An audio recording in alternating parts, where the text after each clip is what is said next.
意识的研究是，可能是我们这个科学发展到今天，应该是一个珠峰上的一颗明珠了。就是这个21世纪这个科学发展到现在，尤其是脑科学，但是对意识这个理解还是非常非常少。但是我们是希望能够在现在神经科学、脑科学、计算机科学发展到这个时候，希望我们能够对意识有一个探索和进一步的了解。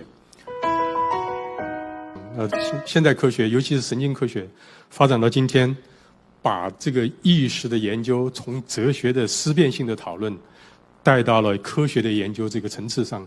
在科学的研究这个层次里面呢，有一位以前在澳大利亚的哲学家，现在在纽约大学 David Chalmers， 他把哲学里面的对或者是科学里面对意识的研究分成2类，就是如果说是要得到一个针对意识一个回答的一个科学，它必须要回答2个问题，一个是就是所谓第一人称的问题，就是你的主观感受，你自己觉得你是有什么感受，这个是你的意识；还有一个就是第3人称的，就是我们研究你有意识过程的时候，大脑里面对应的是什么样的一些活动。What kind of material process is directly associated with consciousness？ 如果把 material 换成 neural， 本质上就是 what kind of neural process is directly associated with consciousness， 也就是在问 neural correlates of consciousness。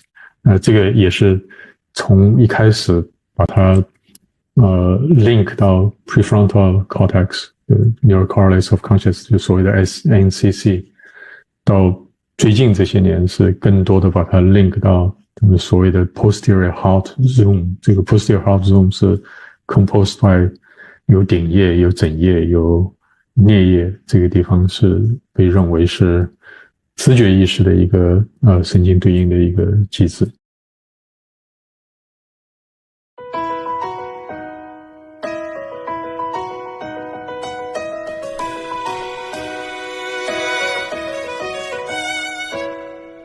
在考虑这个意识的功能的时候，我们可以自己想一想，如果说我们没有意识，这个生命会是什么样？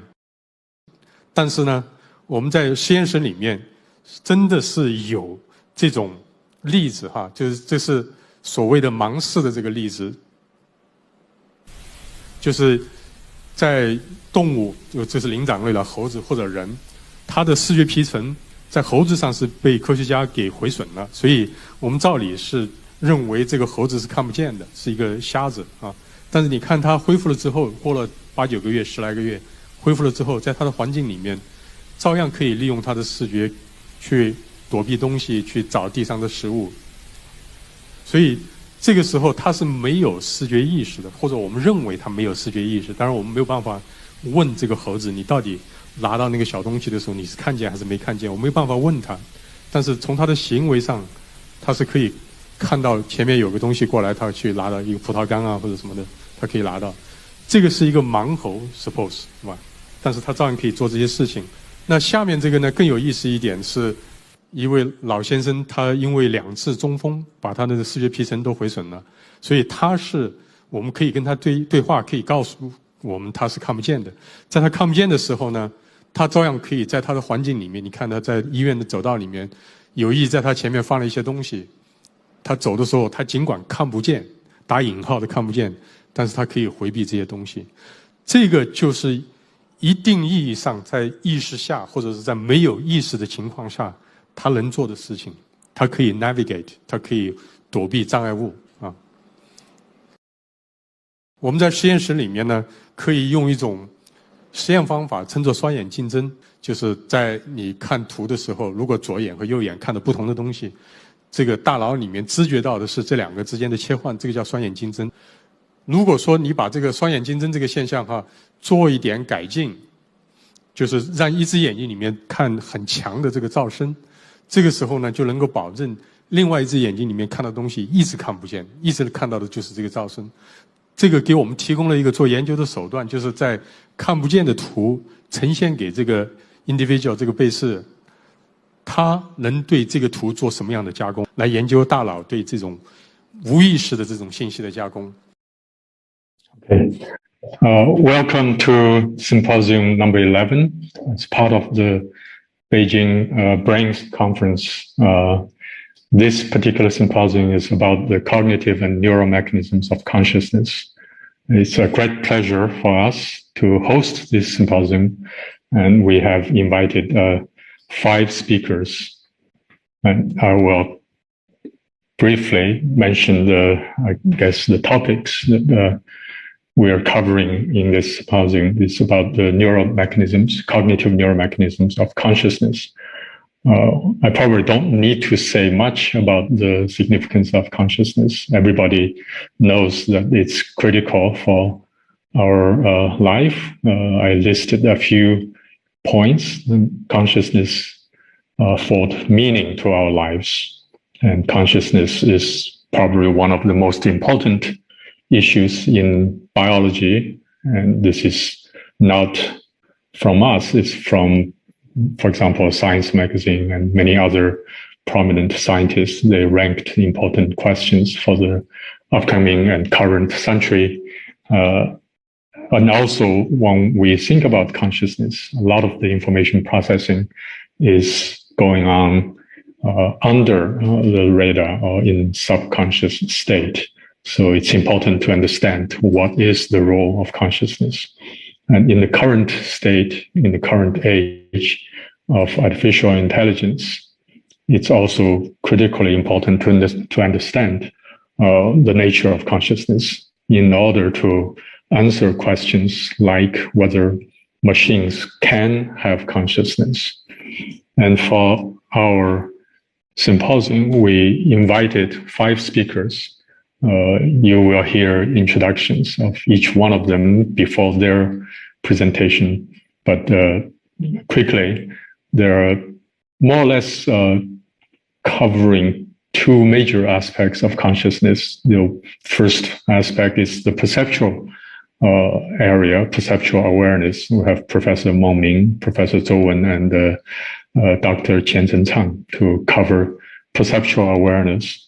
And the second part is about self-awareness, also hugely important. And when most people think about consciousness, they're probably thinking about self-awareness or self-consciousness.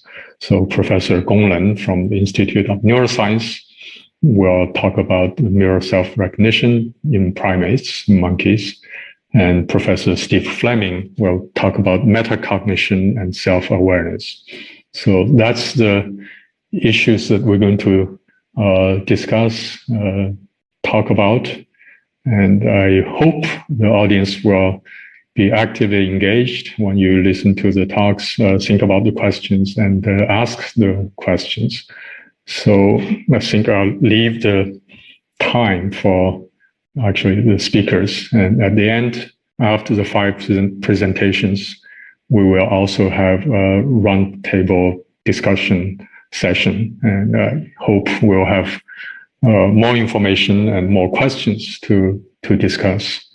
I think I'll just also spend a few seconds to quickly mention that in China, we recently started the China's Brain Initiative, and consciousness research, cognitive neuroscience mechanisms of consciousness, is one of the important topics covered in the China's Brain Initiative.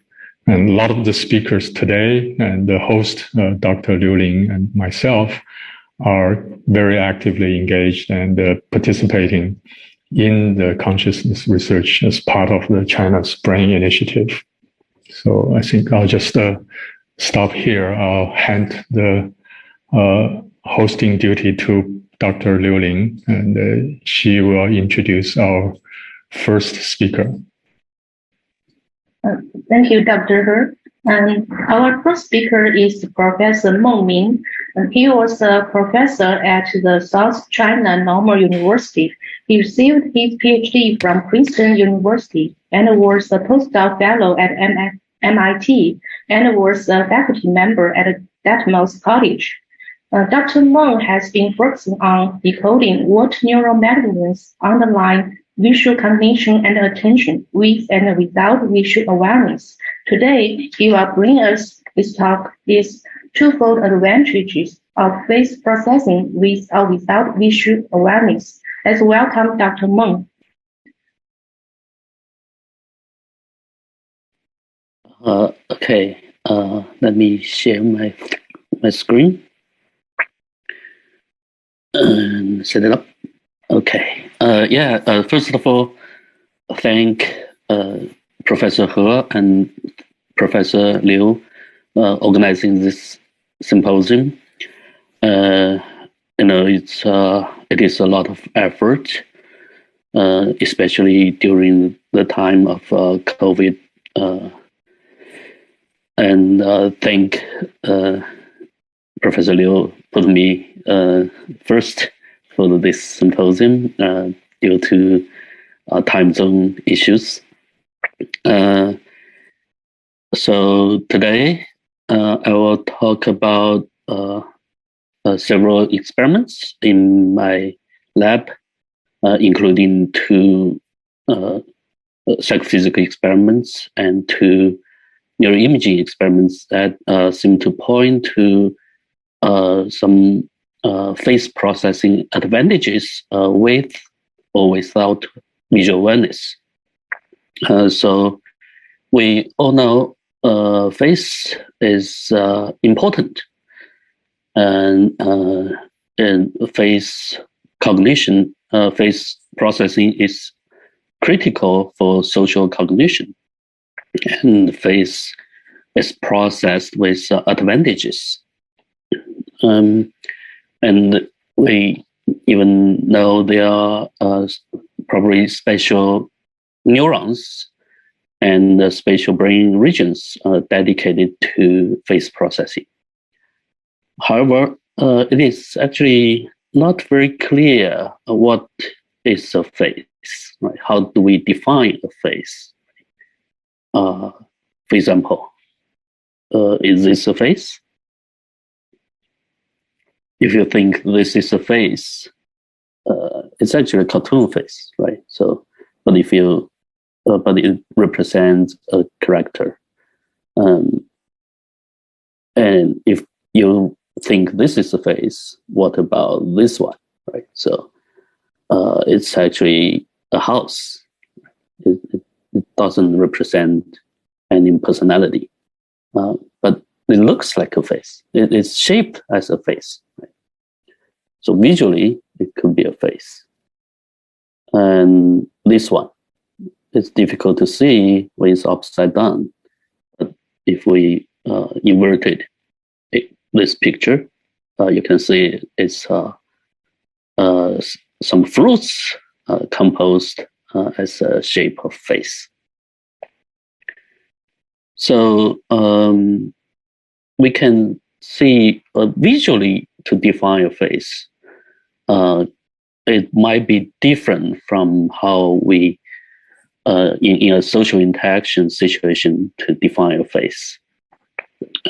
Because sometimes it's obviously non-social, like this picture is a satellite picture from Mars, and this kind of like a human face shape structure, and it won't have any social meaning, right? So it's just inanimate object, but we can see it's visually represent the face.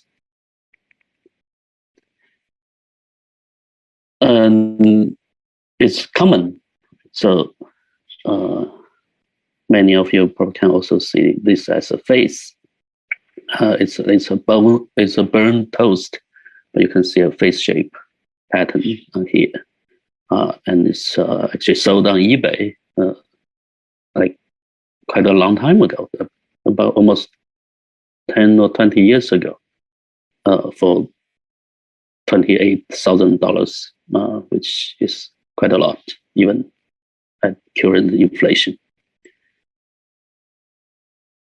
So this kind of situation confuses what is how can we define face? Right? What is a face?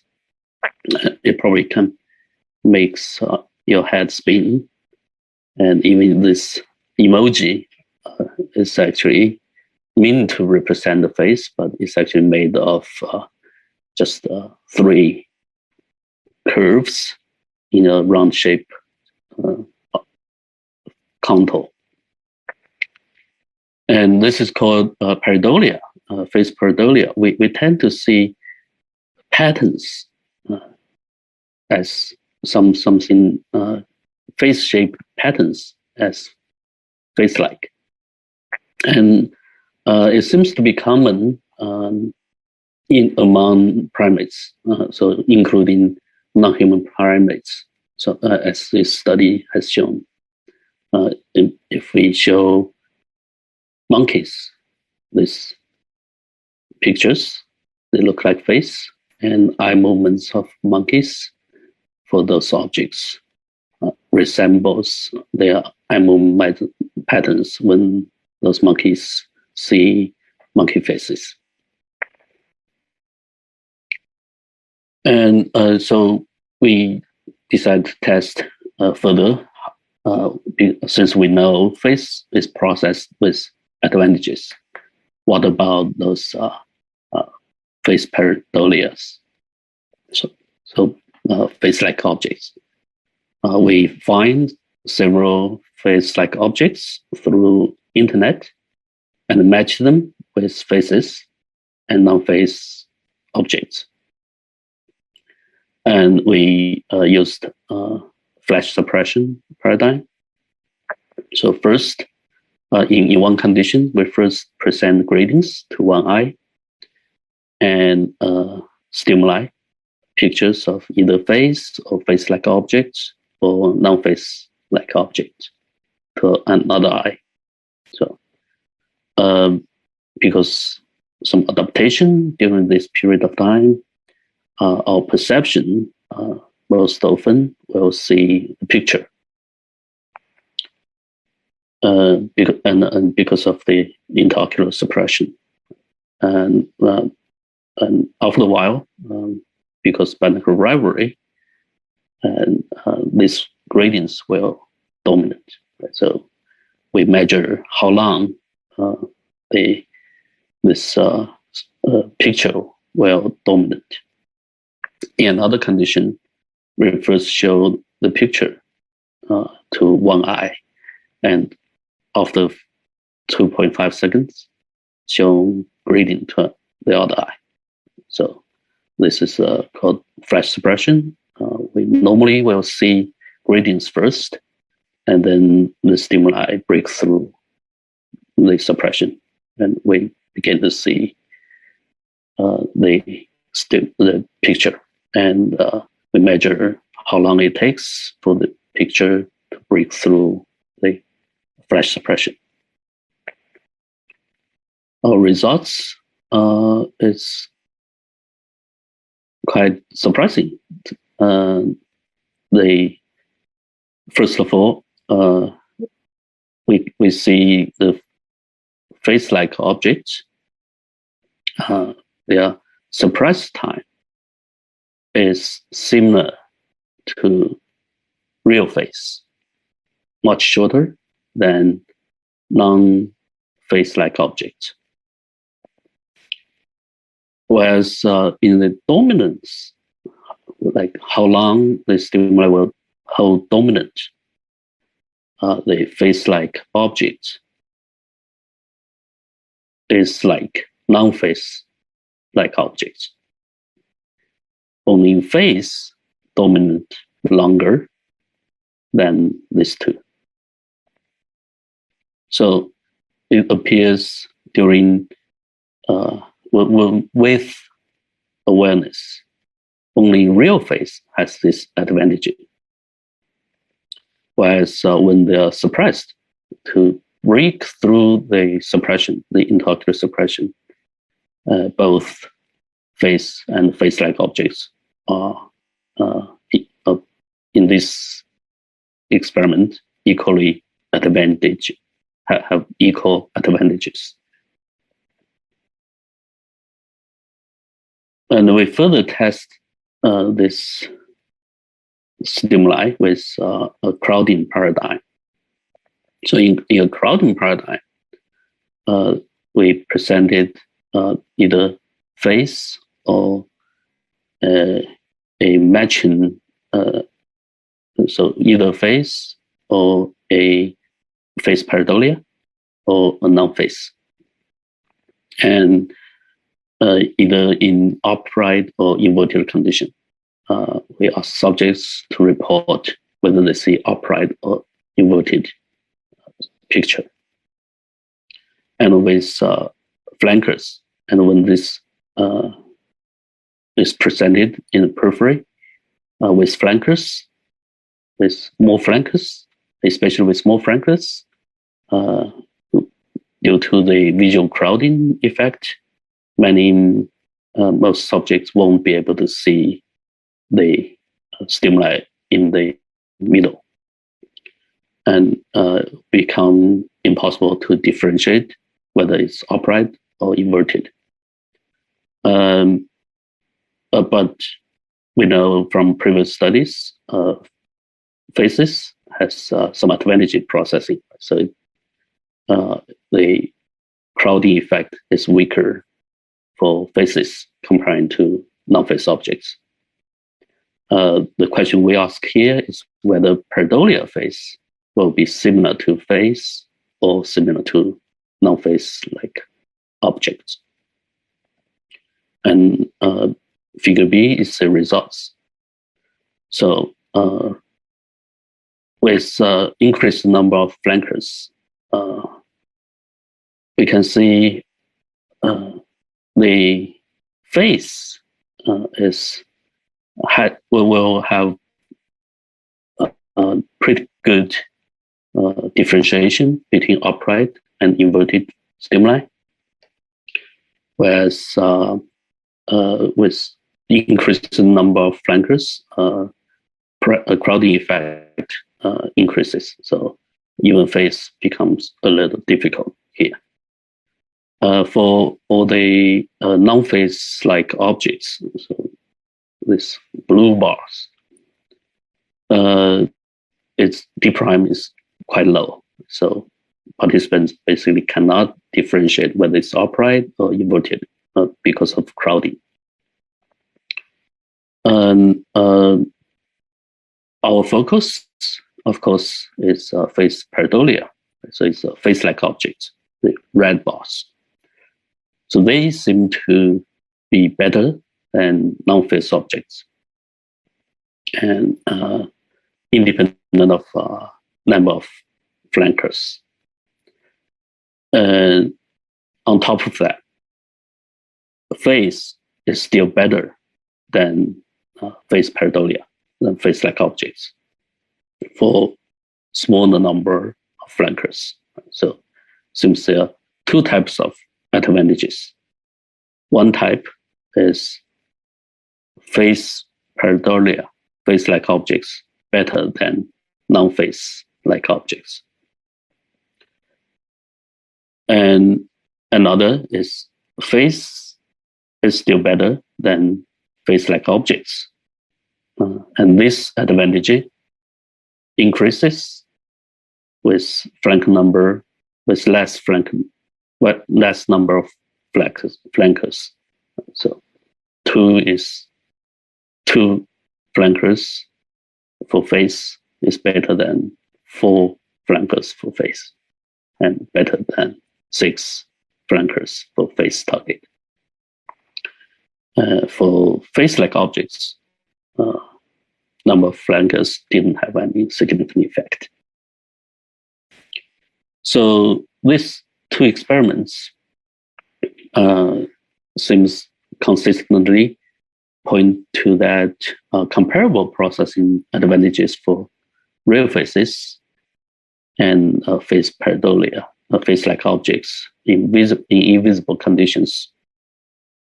And by contrast, the visible face advantage seem to be exclusive for only genuine faces. So suggest maybe twofold advantages. One is without awareness, breakthrough, for example, breakthrough into ocular suppression, or even with crowding, some still spared discrimination between upright and inverted stimuli.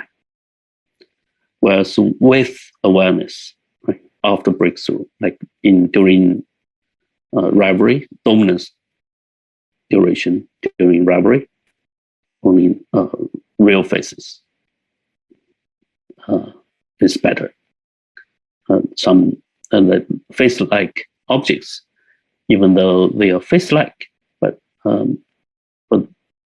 we think face-like objects is face-like because of the configuration, the global configuration looks like face.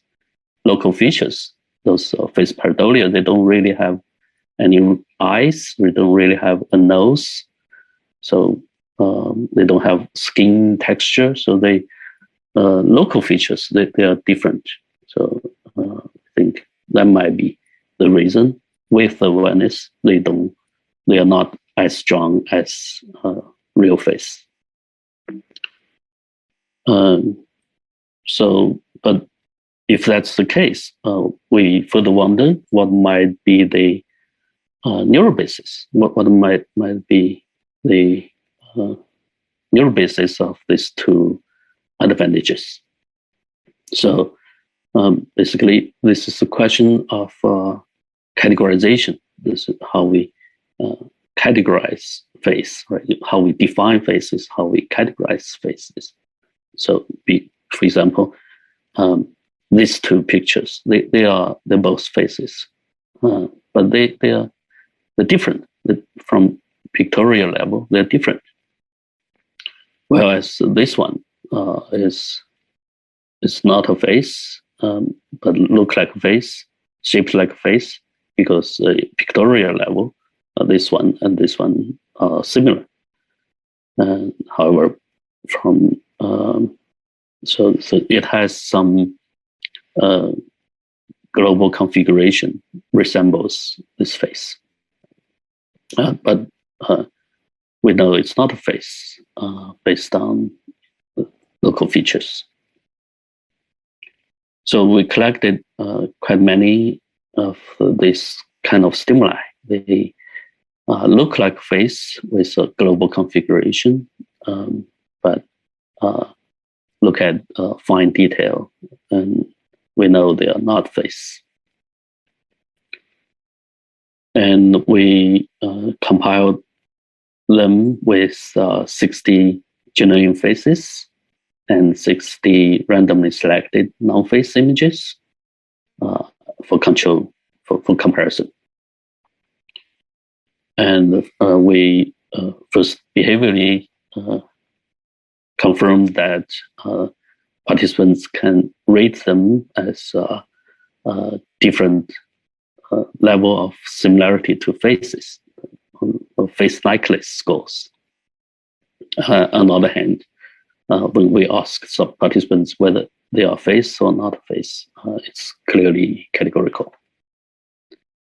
And then we put participants in the scanners to measure their brain responses corresponding to those stimuli, corresponding to when they see those stimuli. So some fMRI details, and I guess we probably don't have time to go through all the details of the methods, but results is quite clear. We see from the left field form activity patterns corresponding to pictorial level similarity to faces. So as the stimuli become more and more face-like, activity pattern in the left field form also increase. Whereas red field form is a categorical response. For all those non-faces, even some of them look like face, activity pattern remains low. Only real faces have greater activity that corresponds to our behavior responses to face likeness rating, corresponding to the left field form activity, whereas categorical face perceptual judgment corresponding to right field form activity. And this results provoke some interesting questions, and we think we can answer them, most of them. For example, whether field form is the only place that corresponding to the graded with categorical analysis. So we looked at the whole brain activity. So since that's the case, only field form is so far what we find, corresponding to left and right, corresponding to graded. This is categorical. And this only is it can be found with activity patterns. Multivoxel activity patterns is not the left and right difference is not shown with just the averaged bold response. And interestingly, even though fMRI is kind of slow, but we see some trend seems to indicating a graded response in the left field form happens earlier than categorical response in the right field form. For example, even just 2 seconds of the stimulus onset, there's already some trend in the left field form, pretty flat on the right.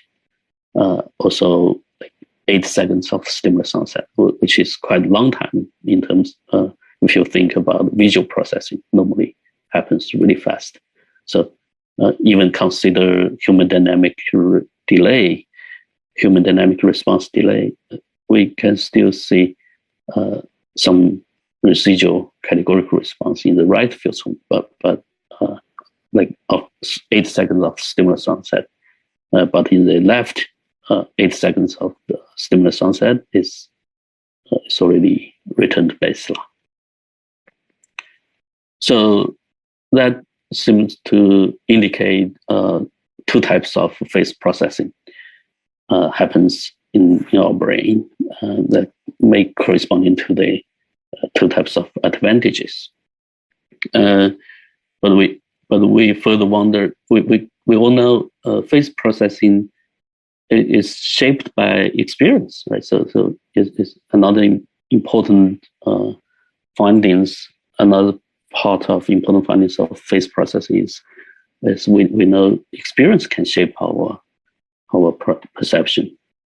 For example, this stimuli is, I guess many of you can see it's a face, but difficult to recognize who is this person.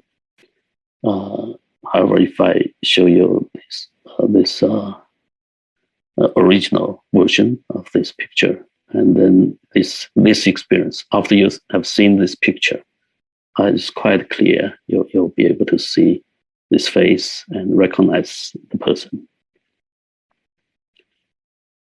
So in order to test this, the past experience or training, so this is called Mooney face. So in order to test effects of different trainings, we use this Mooney face.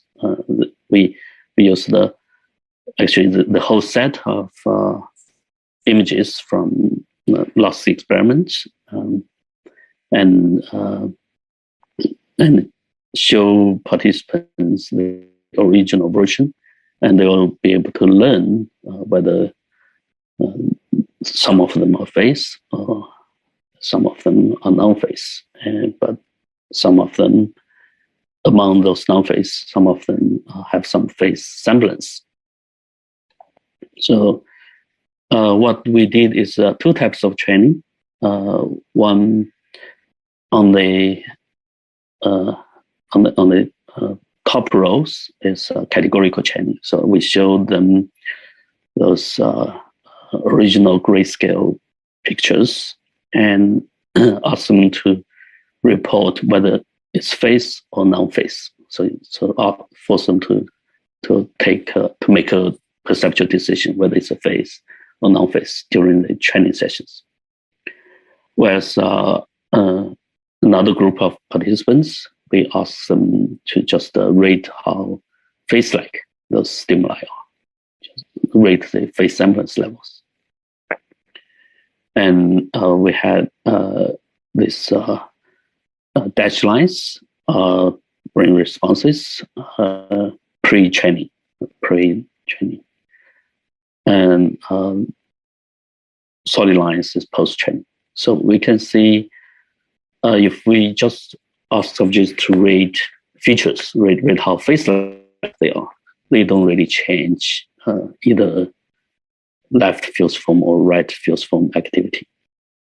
It's only when we train them with categorical perceptual judgment, left fusiform from graded responses in pre-training condition, change it to categorical responses, similar to right fusiform activity.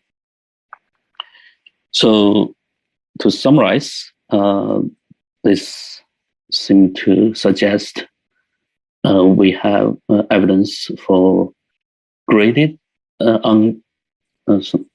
with categorical hemispherical asymmetry, and past experience and training can shape these responses.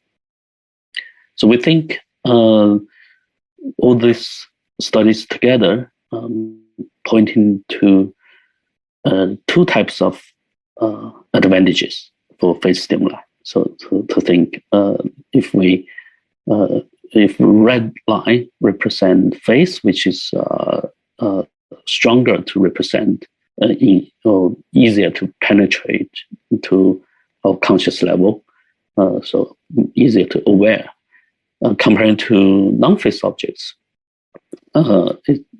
During suppression or crowding situations, they are difficult to reach conscious level, to gain awareness. The difference between these two conditions, they're probably actually two parts. Right? One part is this part. Another part is this part. So a black line is the face-like objects, and this black line breaks these advantages into two parts. One is perhaps processed by the left fusiform, and this part, advantages, is caused by right fusiform. But this is not absolute. From the last experiment, we see this might be changed with past experience, with training. So I think that's our interpretation so far. But to confirm this model, we probably need further evidence. That's what I'm going to say today about this topic. And finally, but not the least, I want to thank my lab members who, some of them participated in these projects and contributed the most, and also funding agents. And thank you. Thank you, Dr. Meng, for your wonderful talk. And now we have a couple minutes for questions. So I will take the advantage of the hoster. So I have a quick question. So in your studies, you found there's some difference between the left and the right FFA in categorized phase or grading phase. But since I study monkeys, and we know in monkeys, we rarely talking about the difference between the two hemispheres. So I'm wondering, how do you think in monkeys whether we will find the similar result, or actually you think in monkeys the two hemisphere, the two, like the FFA, or we don't call FFA in monkeys, will do the same thing at the same time? Yeah. It's possible. It's a very good question. So we actually thought about from literature search. We find monkey hemispherical lateralization is much less than humans. So it seems to be not only functionally but also structurally. And from previous reports, the monkey face neurons seems to be quite equally distributed in the left and right, unlike from human fMRI. Right fusiform seems to be more robust and often larger than the left fusiform face area. Also from prosopagnosia, acquired prosopagnosia studies from humans, they also seem to be more chance of getting prosopagnosia if they have lesions or some abnormal issues in the right compared to the left in humans. Whereas in monkeys, from what we read from literature, the lateralization seems to be much less. So we don't know. The short answer is we don't know, and probably we won't find such difference because of if there's any difference in non-human primates, it will be weaker. Such hemispherical lateralization will be much weaker. Thank you. Yeah, I think it will be very interesting question because in monkeys, in some studies they will do the regions in one hemisphere and to see whether behavior changes. And we have been asked by the review and other colleagues, if the monkey only have one hemisphere space patch, why he can still do the task. But if they have similar functions as you found in humans, then we can answer such questions. Then there's some indications between the two hemispheres. Yeah. So I think for example, the last experiment showing with training, we actually change change the activity. So I think may not be only about hemispherical difference, right? So if we maybe we can think about some other special experimental design that creates some or probably make the task more difficult, and then for example the breakthrough time during rivalry suppression breakthrough time, and although there may not be response difference between left and right face patches for monkeys, but it seems to be showing face response is not all or none, right? It's so in certain situations, face-like stimuli, it will have some activity, but those activities weaker than face stimuli, and this can be changed by past experience by training. So face response may be not all or none, and face neurons in monkeys, will their response be all or none? I think that may be tested with Paradolia stimuli, for example, and that maybe we could examine to understand what's really underlying the different advantages of face processing. In monkeys, I don't know, it looks like it won't be left and right difference, but maybe some other difference. Thank you very much. So because the time issue, we probably need to move on. And thanks again for your wonderful talk. Now, our next speaker, thank you. Okay, so we are going to move to our third speaker, and Dr. Qian Chen. He is an associate investigator in the Safety Lab of Brain and Cognitive Science, and he received his BS in Tsinghua University and complete his PhD in Cognitive Neuroscience from University of China's Academy of Science. And his research works mainly on the visual perception and consciousness. And he also is a member of the Young Innovation Promotion Association. And now let's welcome Dr. Qian. Thank you for the kind introduction. I will share my screen.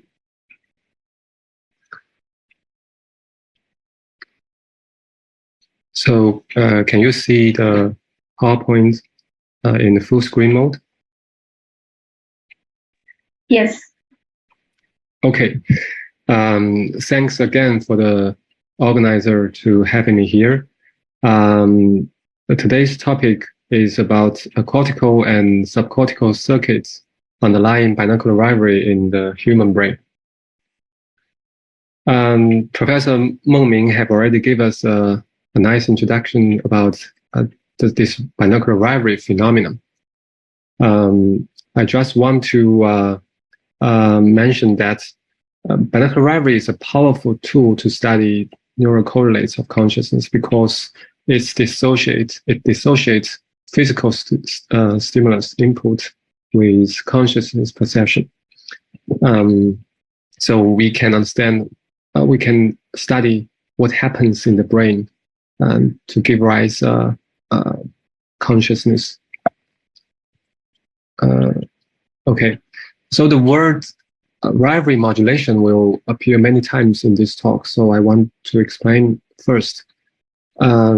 Normally, when we turn on a stimulus and keep it on for a period of time, the brain activity will also go up and stay high for the same amount of time. However, due to the rivalry phenomenon, the subject will sometimes see the stimuli, but sometimes do not see them. So if the brain activity at some area follows the perception and show this fluctuation in accordance with the perception, we say that this area have rivalry modulation. Okay. So basically, binocular rivalry is considered a process caused by competition at multiple levels. There has already been a lot of studies about the individual brain areas, the rivalry modulation in different areas. So basically, we can observe with some measurements rivalry modulation in temporal area, LGN and V1. And also, some studies the frontal parietal network, although they focus on transition response, which is different from rivalry modulation.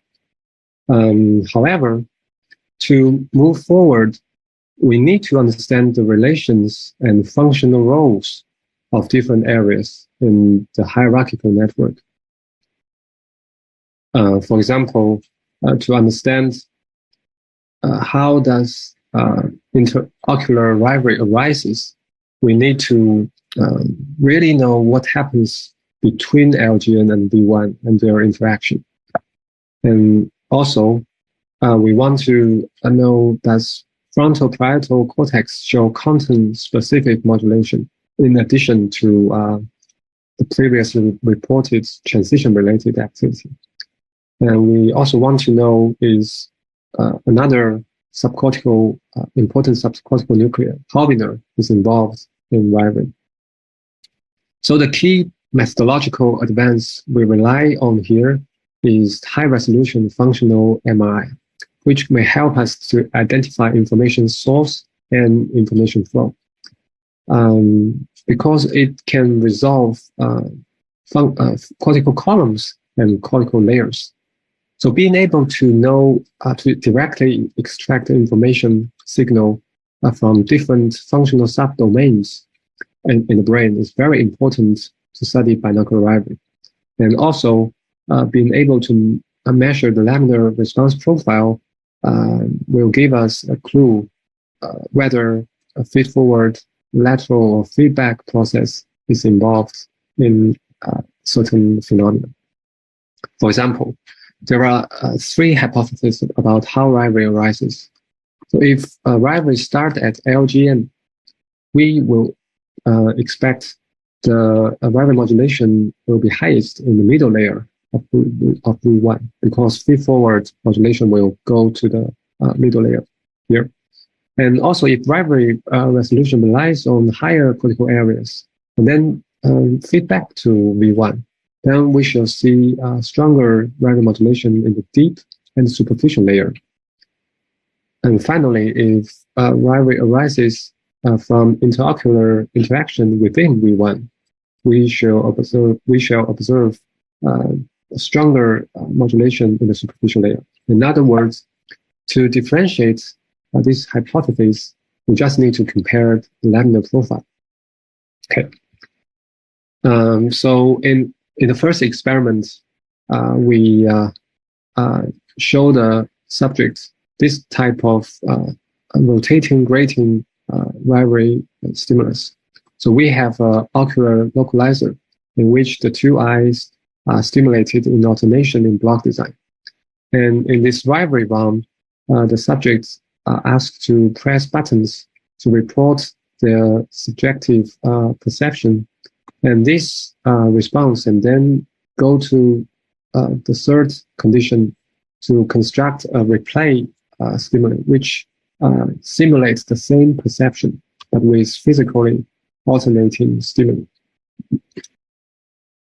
So we use 0.8 millimeter isotropic voxels and 2D gradient echo EPI. And we estimate from manually edited surface and equivolume depth estimation method the relative possible depths of each voxels in the gray matter. We also take care of the large veins to exclude them to exclude the entire columns of voxels to prevent the veins from affecting our results. So this is the result in the first experiment. So we can robustly detect ocular dominance columns in V1. We can see that this nice ODC pattern is well confined within the border of our stimuli and also within the V1, V2 boundary. And this pattern is very consistent across different days. You can see that they are very similar and the correlation is quite high. So we then extract the brain activity from the left eye ocular dominance column and the right eye column. So if the perception it become dominance, for example, for one voxel, if its preferred stimuli become dominant, then the signal in the column will goes up. And the dashed line shows if the non-preferred stimuli of a column become dominant, its signal will go down. So this is what we call a rivalry modulation. So the rivalry modulation in V1 is less than 1/2 as those in replay, which means rivalry is started but not fully resolved at this stage. And we can also see that if we carefully trace the ODC map of one type of column here the right eye column in the ODC map and copy these lines to the rivalry response, we can see the pattern matched very well, which means the competition is really between these OD columns during rivalry. Okay. Here is just more maps, ODC maps from our subjects. We then do a laminar analysis, which is the main interest here. So here we can show the estimated relative cortical depths for each voxel. And we can directly see the columns which goes perpendicular to the surface of the gray matter. These are OD columns. So if we measured the ocular dominance, ocular modulation at different depths, we can see that the ocular modulation was strongest in the middle layer of V1 in the localizer rounds. This is consistent with the known physiology that the middle layer contains most molecular cells. We then use a deconvolution method to extract the rivalry modulation for different layers, deep, middle, and superficial layer in both rivalry and replay condition. And we can see that in the replay condition, the modulation is strongest in the middle layer because the replay is just a feed-forward driving of left and right eye stimulus. But in contrast, during rivalry, the modulation is strongest in the superficial layer. So if we divide rivalry with replay, we can compute a modulation ratio. We can see that the ratio is highest in the superficial layer. So this means, reminds us that this means the rivalry is mainly caused maybe from the lateral interaction in the superficial layer, which is strongest in the superficial layer in V1. Okay. And the next step, we use another type of sequence called the balanced SSP, which have better specificity than traditional gradient echo API. And we basically repeat the experiment. Again, we can see that the ocular dominance column can be clearly seen in these slides. And we can resolve the columns and layers simultaneously. And this pattern is very consistent across different days. And also, the rivalry laminar profile is highest in the superficial layer, very similar to result with the EPI sequence. Okay, so now we know that rivalry may arise from the competition between ocular dominance columns, but there's one more factor need to be considered here. That is because the competition is very local. So the ODCs may switch in synchronization in V1, or they may also be out of sync. There are at least 3 possible scenarios here. So first, there may be different local winners, in which case we will have a piecemeal perception. And second, even if all the columns are win, for example, all the left columns are win together, some may win at a slightly different time as shown in the middle figure. That is a small phase error here. And finally, some columns may win by different amount, which means different columns may have different modulation amplitude. So it is hypothesized that higher cortical areas may send feedback signal to synchronize or stabilize these local competition in the lower visual areas like V1. the result is the mechanism is unknown, but maybe not very unlike the biased competition model about the top-down attention. Okay, to test this hypothesis, we compute the correlation coefficient between real-time activation pattern in V1 during rivalry and with the ODC pattern. So this will give us a moment-to-moment pattern correlation time course. So each time point is a correlation coefficient value from this competition. I want to mention that this pattern correlation conveys complementary information about the response compared with the modulation amplitude we measured earlier. So if different columns are very coherent, switch in synchronization, so the pattern will look very much like this OD pattern. So the correlation will be either 1 or -1, which means if we construct a distribution from all these R values, the distribution will be very fat.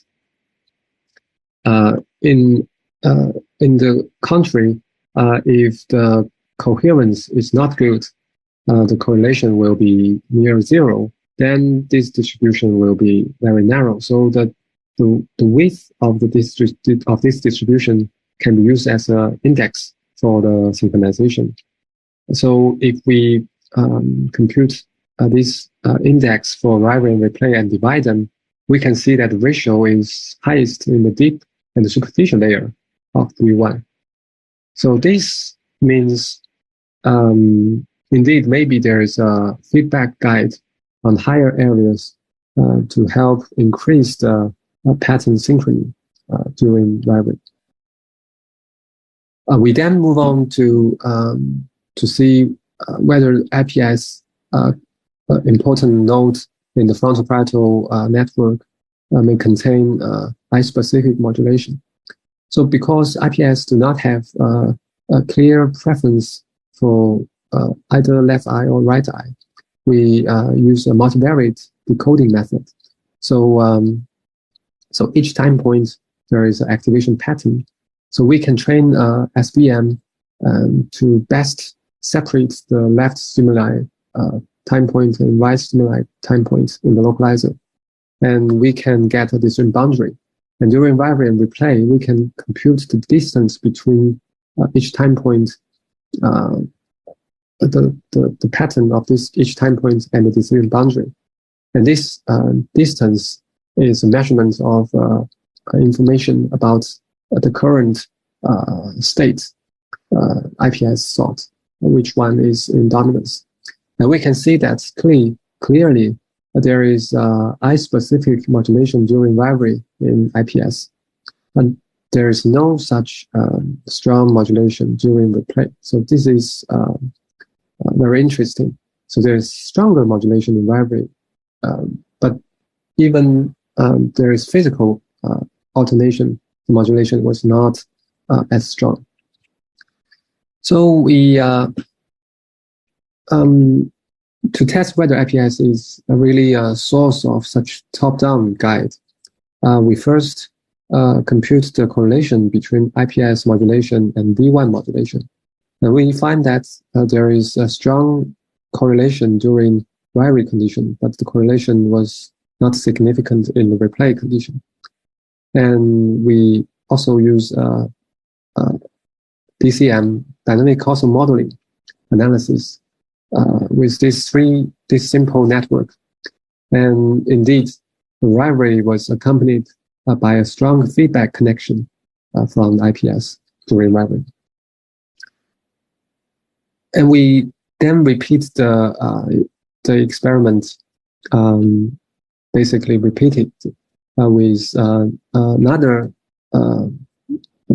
lower resolution to measure the eye-specific modulation in the LGM.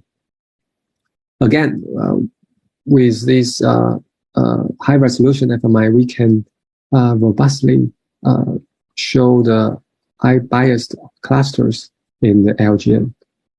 So, and the pattern is very consistent across days. We then extract the signals from these I-bias clusters. And clearly there is modulation in the replay condition. But in the rivalry condition, there is only a transient following the key press. But the two conditions, preferred or non-preferred, become dominant. The two curves cannot be separated, which means there is a strong modulation in the replay condition, but very weak modulation, if any, in the rivalry condition. As a positive control, in V1, we can still measure the rivalry modulation. This means the rivalry modulation in V1 was unlikely to be carried over from the LGN because LGN doesn't show a strong eye-specific modulation. So as a quick summary, eye-specific modulation is weak in LGN, and lateral intraocular suppression in V1 may lead to local rivalry, and the feedback signal to V1 may help synchronize rivalry across the visual field. We then move on in the third experiment to use a new type of tagging. So this is a chromatic grating, which is p-biased, parvocellular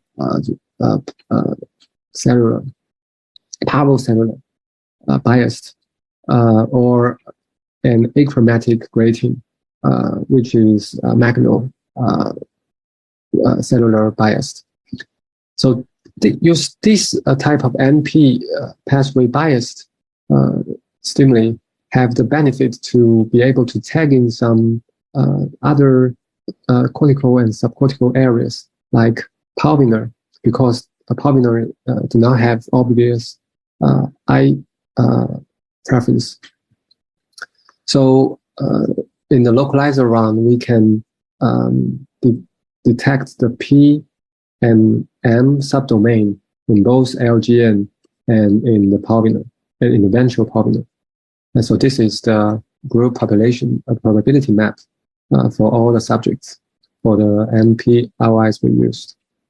I want to mention this part of work is collaborate with lab member Chen Ziqiang.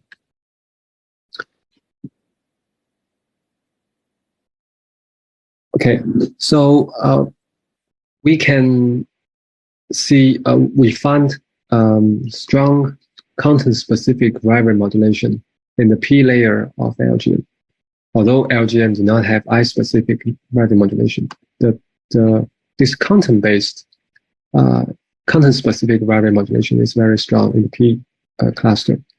We also find similarly strong modulation in the P layer of ventral pulvinar.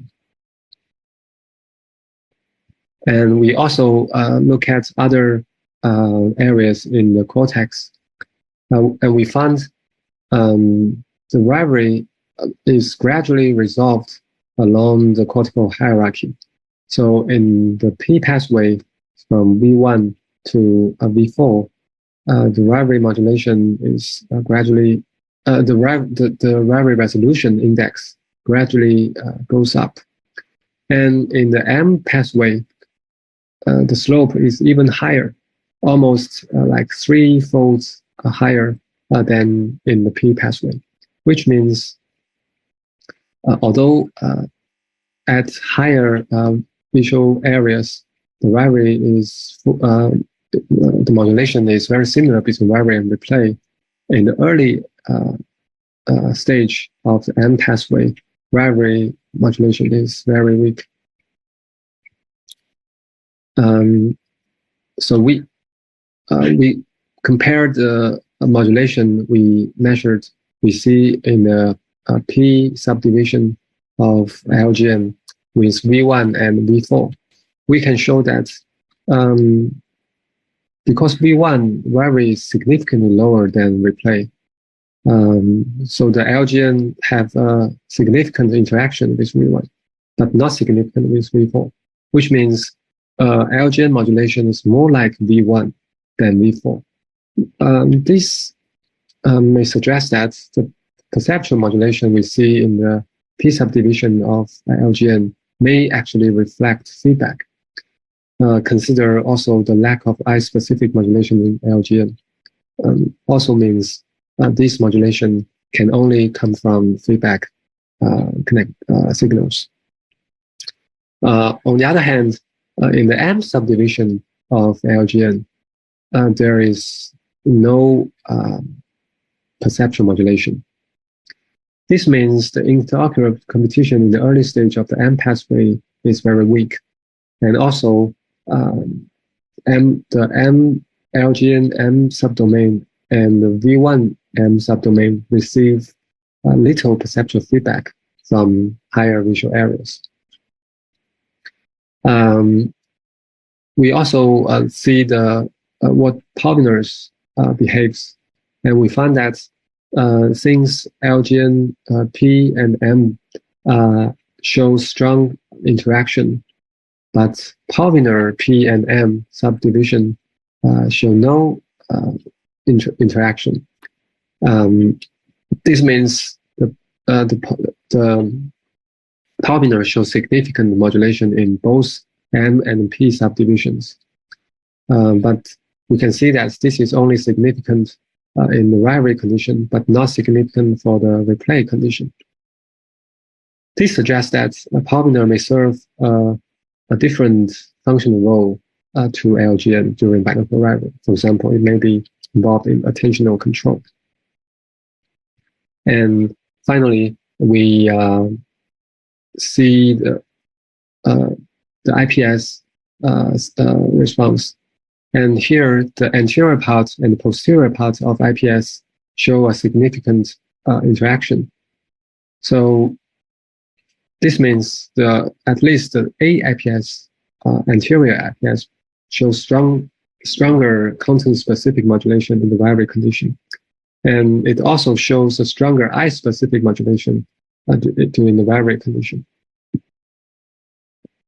The posterior STS looks similar with the anterior IPS, but other frontal parietal areas we do not have enough power to determine their rivalry, whether their rivalry modulation is significant. So we repeat the DCM analysis in this MP rivalry dataset, and we found that similar to the eye-specific case, the A-IPS also shows stronger feedback connectivity during rivalry condition. And also, the polymer shows stronger connectivity to the early visual cortex during the rivalry condition compared with the replay condition. This means the polymer may play an active role in rivalry as a hub of the indirect feedback route. And the IPS may be a source of the direct feedback route. So finally, to get an overview, we do a clustering analysis for all the RYs involved in the third experiment. And the hierarchical clustering suggests that there is three major groups for these RYs can be grouped into three major groups. So the first group comprise mainly the early stages of the M pathway. So in this group, the replay modulation is much stronger than the rivalry modulation. The rivalry is near zero. So this group is more like rivalry smaller than replay group. Mainly reflects the physical modulation in the stimulus. And the second group comprised of the higher level M pathway areas and all the P pathway areas, as well as the posterior IPS in the MP rivalry case. So they show roughly equal modulation in rivalry and replay. So we can also see that in this quadrant, the horizontal is replay modulation and the vertical is rivalry modulation. So in the M pathway, the areas, the blue areas are the M pathways areas. The areas steadily goes up from near the horizontal axis towards the diagonal, which reflects the gradual resolution of the binocular rivalry. And in the P pathway, the progression starts much higher, and very soon it is very close to the diagonal. And also the early stage, the P division, subdivision of the LGN, is not here, but here, because it's received a lot of feedback. And finally, in the third group, this is mostly from attentional network, the frontal parietal areas. They are characterized by stronger rivalry modulation than the play. So they locate at this part of the coordinates. So they may be plays different roles than these areas. For example, they may send in attentional control signal or resolving the conflict.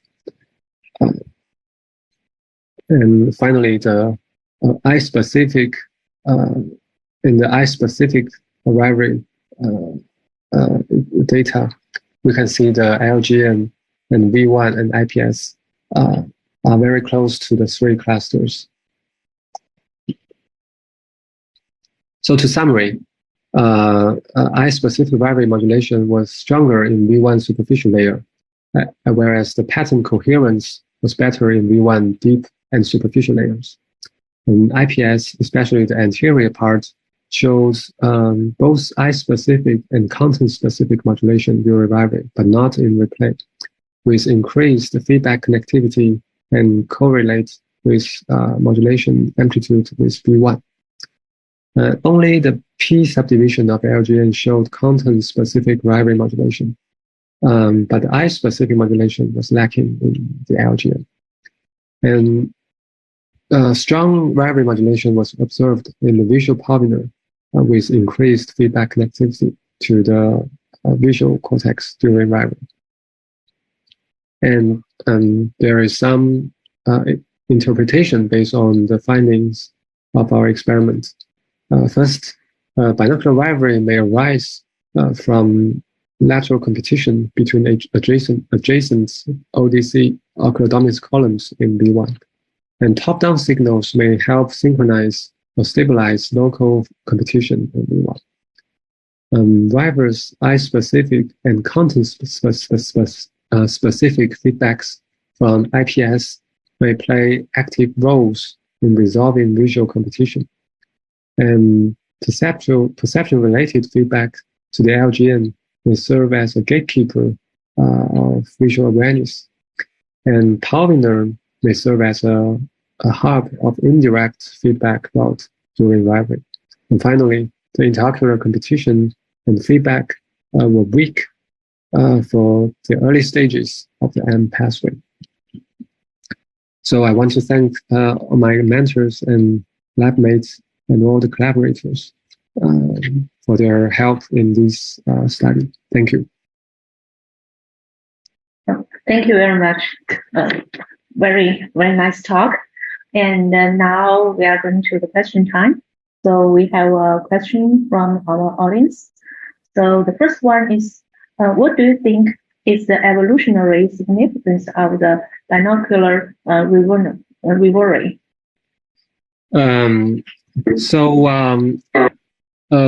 Usually the two eyes will see.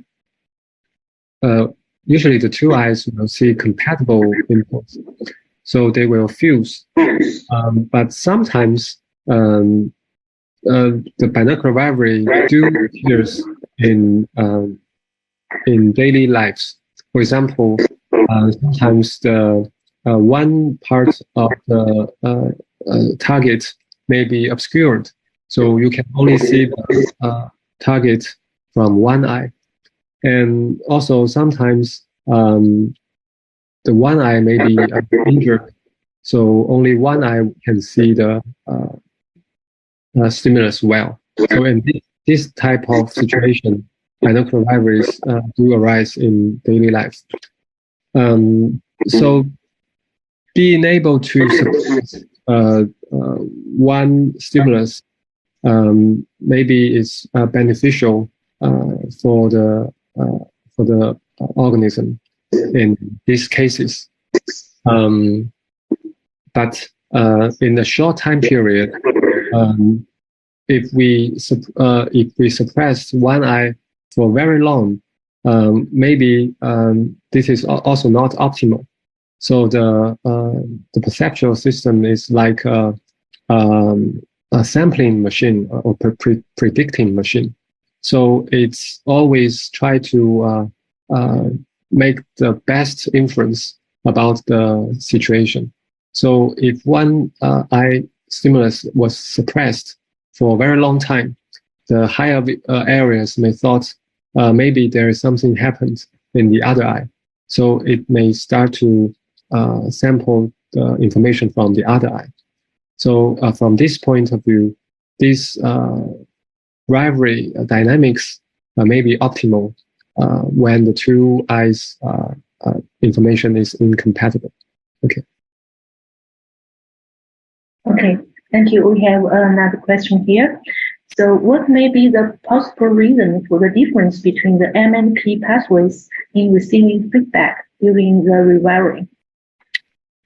Okay, this is a very interesting question. I also ponder this for a lot of time. So generally, people think that the P pathway is used to do, it's like a Walt pathway and more related to the Walt pathway. And the M pathway is more related to the dorsal pathway or the vision for action pathway. So in this framework, because in order to see to extract the identity of the or category of the visual target, we need some iterative process to iteratively compute the most likely identity of the target. So that means there will be a lot of feedback involved in the process. However, in the vision for action, the dorsal pathway, which M pathway is mostly dominant, there's mostly a real-time control of action. So this is there is very strict constraint for the processing time, which means there is not much room for iterative feedback processing. I think that may be a possible cause why LGN, why the M pathway, the early stages of M pathway receive very little feedback from higher areas. Yeah. Thank you very much. And we also have other questions, but since we are tight of time, so we probably need to move on. Thank you again. Okay, so now I will hand to the Dr. He to host the rest two speakers. Dr. He, can you open your camera and turn on your microphone? Okay.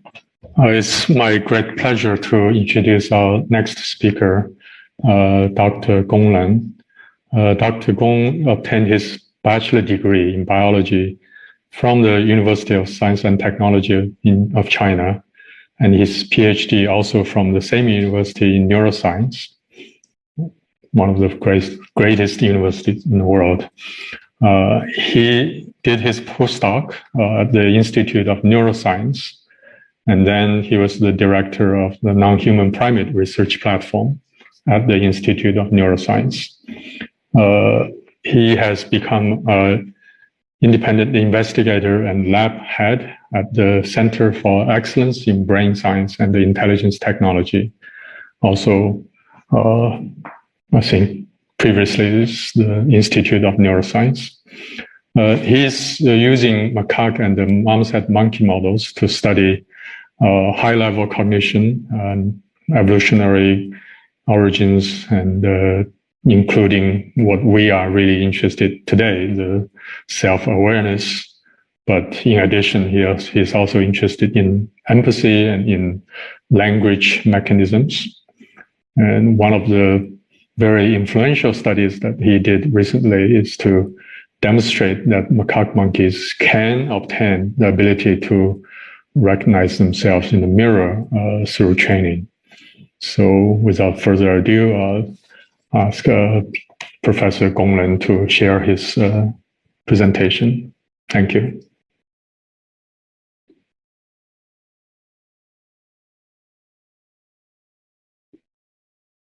Okay.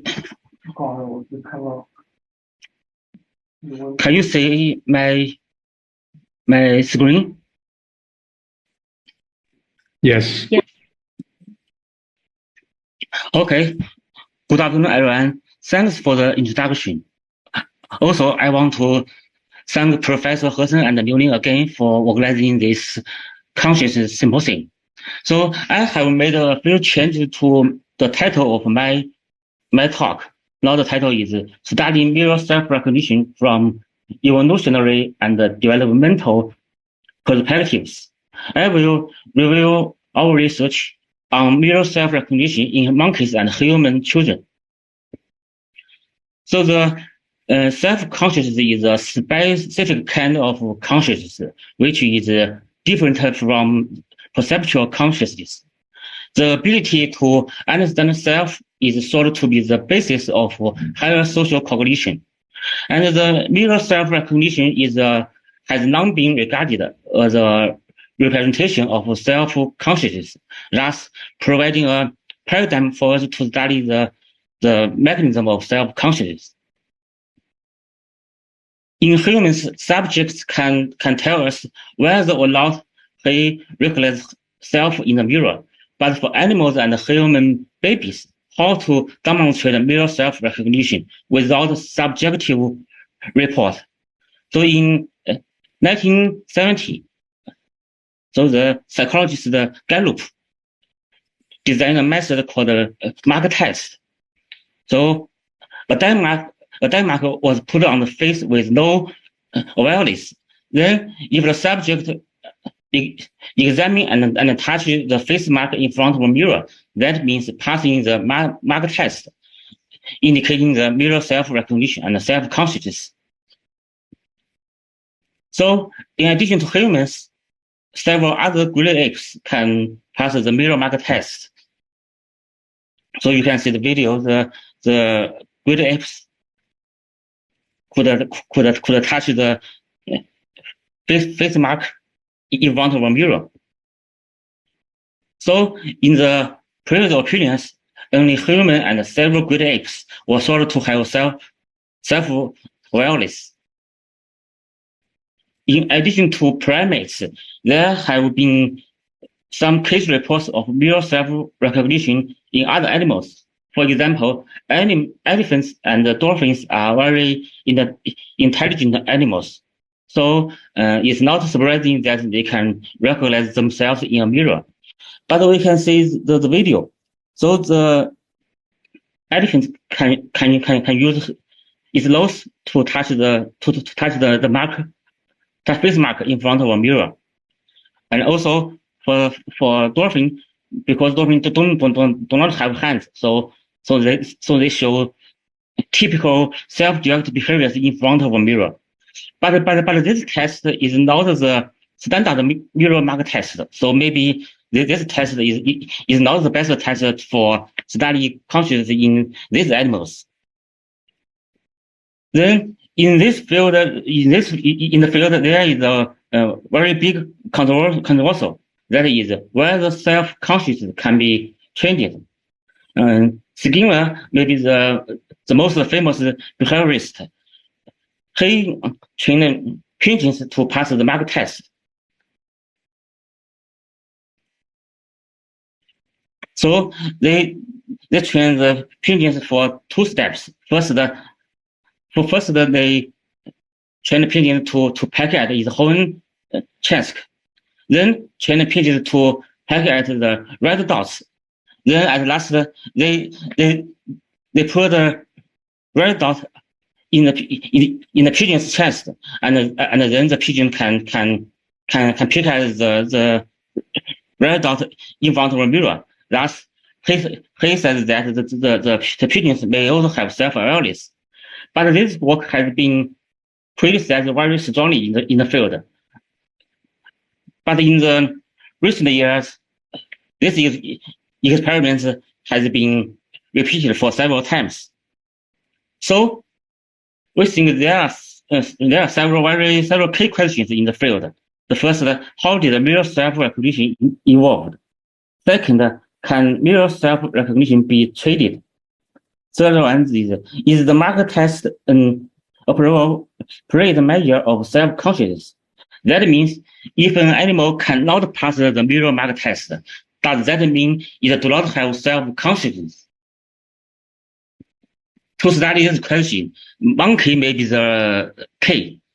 But however, monkeys have consistently failed the mirror self-recognition test in nearly all previous studies, despite extensive efforts.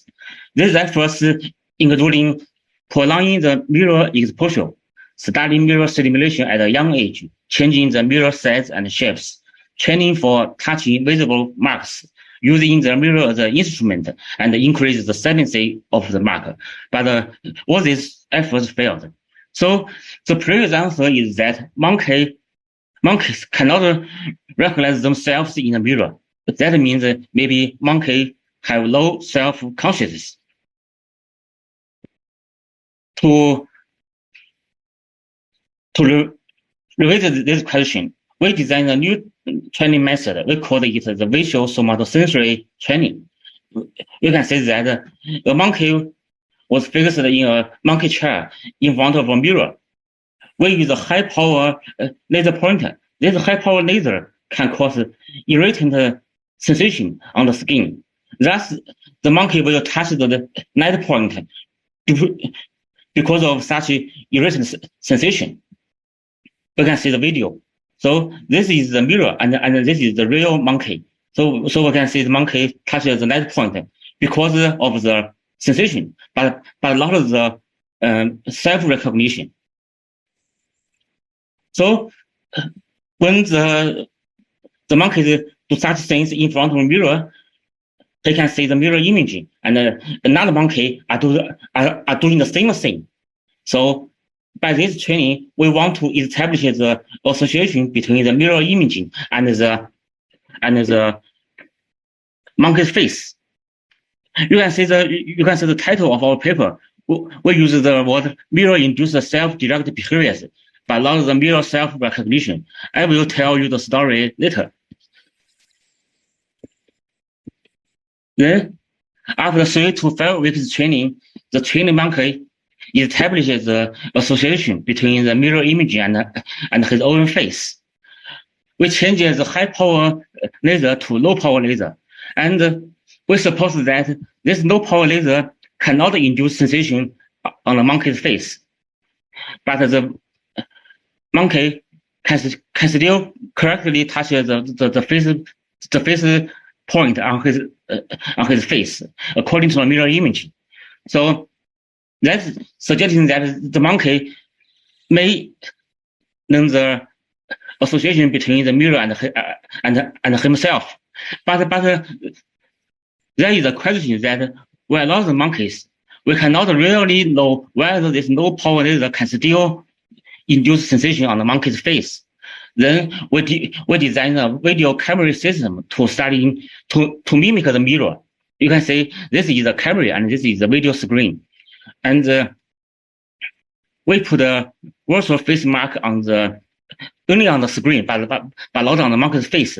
But we can see that the monkey can also correctly touch the corresponding position of this virtual face mark. So according to these two tests, we can say that the trained monkey really learned the association between the mirror image and his own face. Then, after this training, we move the monkey into their home cage, where they can freely move. So we perform the net mark test and the die mark test in the home cage without any food reward. So we can see all the 7 trained monkeys can correctly touch the net mark in front of a mirror, and they can follow the movement of the net point.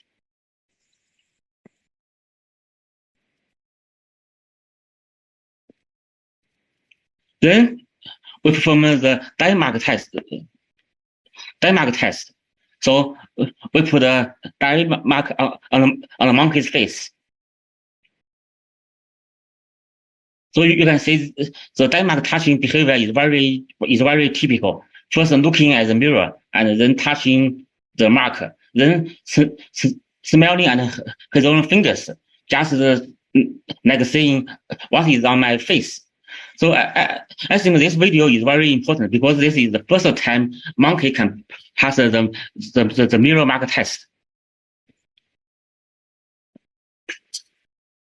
Then we put the die mark to the monkey's ear, where whatever being trained.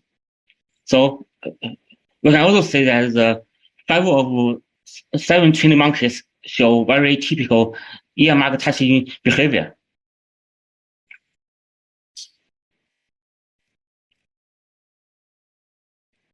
And this mark touching behavior is occurred only in front of a mirror, but without a mirror, there's no such behavior. So we have demonstrated that the monkeys can pass the mirror mark test, but there is a critical question whether these trained monkeys can really recognize themselves in the mirror, or just learn a simple rule that if seeing a marker on the face of any monkey, they also touch their own face. So to address this important question, we perform a 2 monkey test. So 2 monkeys, 1 trained monkey and 1 naive monkey, were in front of a mirror. So if we project the data point to the trained monkey, he will touch the mark on his own body. But if we project the landmark to the naive monkey, so you can see the trained monkey did not touch his own face, but turn to the naive monkey and directly touch the light point on the naive monkey's body. Thus, the trained monkey can distinguish whether the marker is on his own body or on the body of another monkey in front of a mirror. So another experiment is the Glassware and mirror switch test. We use a Glassware to separate 2 monkeys, 1 trained monkey and 1 naive monkey. We put the die marks on the face of both monkeys. Then we change the Glassware and mirror for 6 cycles. So we can see that all the face mark touching behavior occurs during the mirror period, but not the Glassware period. In the video, we can see that during the Glassware period, these 2 monkeys show typical social interaction. But if we change it to the mirror world, the trained monkey show typical face mark touching behavior. So this 2 experiments demonstrate that the trained monkey can really recognize themselves in the mirror. Finally, we observe the spontaneous mirror-induced self-directed behavior in the trained monkey without any face marks. Because the genital area is special for monkeys, so we divided the self-directed behavior into 2 types, genital-related and genital-unrelated behavior. So in the video, we can say that the trained monkey used a mirror to examine his own genital area. Maybe this is the first time for this monkey to see his own genital area. In front of the mirror, the trained monkeys show significantly more genital-related self-directed behaviors. Also, for the genital unrelated behavior, so the trained monkey show significantly the self-directed behavior to examine his teeth, hair, or body through the mirror. But the control monkey did not show such self-directed behaviors.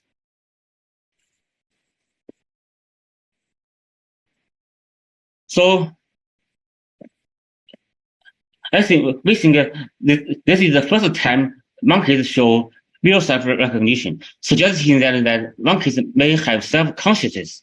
Also, our study may close the gap in the evolution of animal cognition. More importantly, we think our study may provide a monkey model to study the neural mechanism of self-consciousness. But after publication, this study caused a lot of controversy and the criticisms from the Gallup, who developed the mark test. He calls the real self-recognition in our study is the engineer self-recognition. That means not really self, just maybe a conditioning behavior. So we think the most important point is the differences between spontaneous and trained real self-recognition, where the monkeys have innate ability of self-recognition, and the training is teaching or revealing self-recognition in monkeys. And what did the monkey exactly learn during training? Learn the ability of self-recognition or just learn the mirror use? To answer this question, we designed another training strategy that any trained monkey to use a mirror. We call it visual proprioceptive association training. So in this training, in the previous study, we use high power laser, including somatic sensation, and directly trained on the cell face. But in this new training, we just use the low power laser. There is no somatic sensation, and more importantly, we did not do any training on the face. So in this video, we can see the monkey can use the mirror image to touch the invisible position and the net point. So after such training, we suppose that the monkeys understand the usage of mirror. Then we move the net point to the monkey's face, where have never been trained. We can see that this monkey shows spontaneous face mark touching. Also, this trained monkey can pass all the standard mark test. At last, this trained monkey also showed the typical mirror-induced self-directed behaviors. So we can get the conclusion. First, the evolution of mirror self-recognition and self-consciousness is continuous and gradual. Second, rhesus monkey may serve as a useful animal model for studying the neural mechanism of bodily self-consciousness. And then the previous failure of demonstrating mirror self-recognition in animals could be attributed to the lack of the ability in mirror use, rather than the absence of self-consciousness. Thus, we think that the bodily self-consciousness may be a cognitive ability present in many more species than previously thought. So, using this monkey model, now we are studying the neural mechanism underlying the formation of mirror self-recognition in recent monkeys by multi-dimensional neurophysiological techniques such as the functional MRI, ECOG, and multi-unitary recordings. So we think the advantage is that we can compare the neural activities before and after the training in the same monkey. Now we have already got some preliminary results in this mechanism study. So at last, I will introduce a little bit research of mirror self-recognition in human children. So human beings are not born with the capacity of mirror self-recognition. Babies go through a gradual process to understand the mirror imaging. We can say there are three stages. The first stage, so they cannot distinguish the mirror image and the real space. And the second stage, they can know, so the mirror image is a special condition, but they cannot associate the mirror image to self. And the third stage, so the babies can pass the mirror mark test and can exhibit the self-consciousness. So the human children can pass the mirror mark test at the age of 18 months. So in collaboration with hospitals in Shanghai, we also found that children in Shanghai also acquired the ability to mirror self-recognition at this stage. Now we are now studying the corresponding brain structure and neural activities during the development. I think more interesting issue is that we found the loss of mirror self-recognition in some children with autism. For example, there are two children. One is a 4 years old boy, and another one is a 3 years old girl.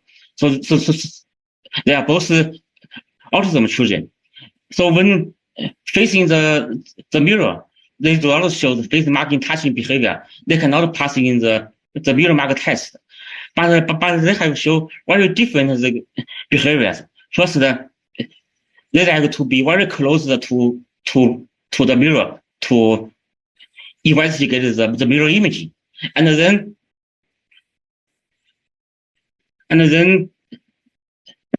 they will turn the mirror and to explore the back of the mirror, suggesting that they can also distinguish the mirror image and the real space.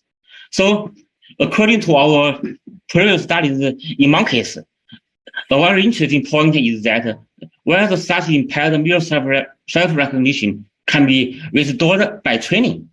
Maybe this will be a new strategy for the treatment of autism.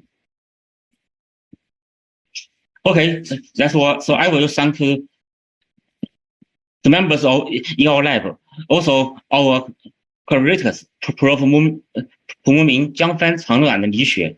And I choose this picture at the end of my talk. I hope our research will provide clues to help the AI consciousness in the future. Thank you for your attention.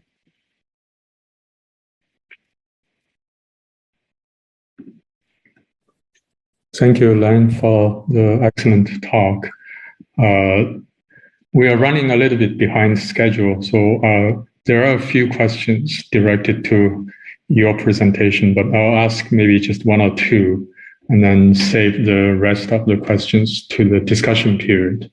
Okay, so maybe this is a quick question.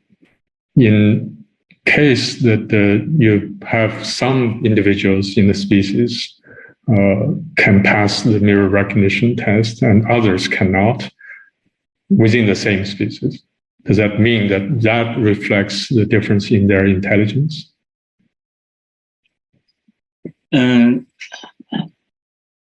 My answer is yes. I think in the mirror mark test, there are several steps. So, for example, the first step is to understand the use of mirror, and then in this case, maybe some animal can pass the mark test because of their higher intelligence. Indeed, in our study, we have trained seven monkeys. All 7 monkeys can pass the laser pointer test, but in the Denmark test, only 5 of 7 monkeys can pass the Denmark test, and only 4 monkeys show the self-directed behaviors. So that means this is the step-by-step increase of the intelligence. I think, well, there are a few other questions, but we'll keep the questions in mind. I'll make sure to ask you during the discussion period. But we need to allow time for our next speaker to finish his presentation, because he only has limited time to be with our discussion. So thank you, Lan. Thank you.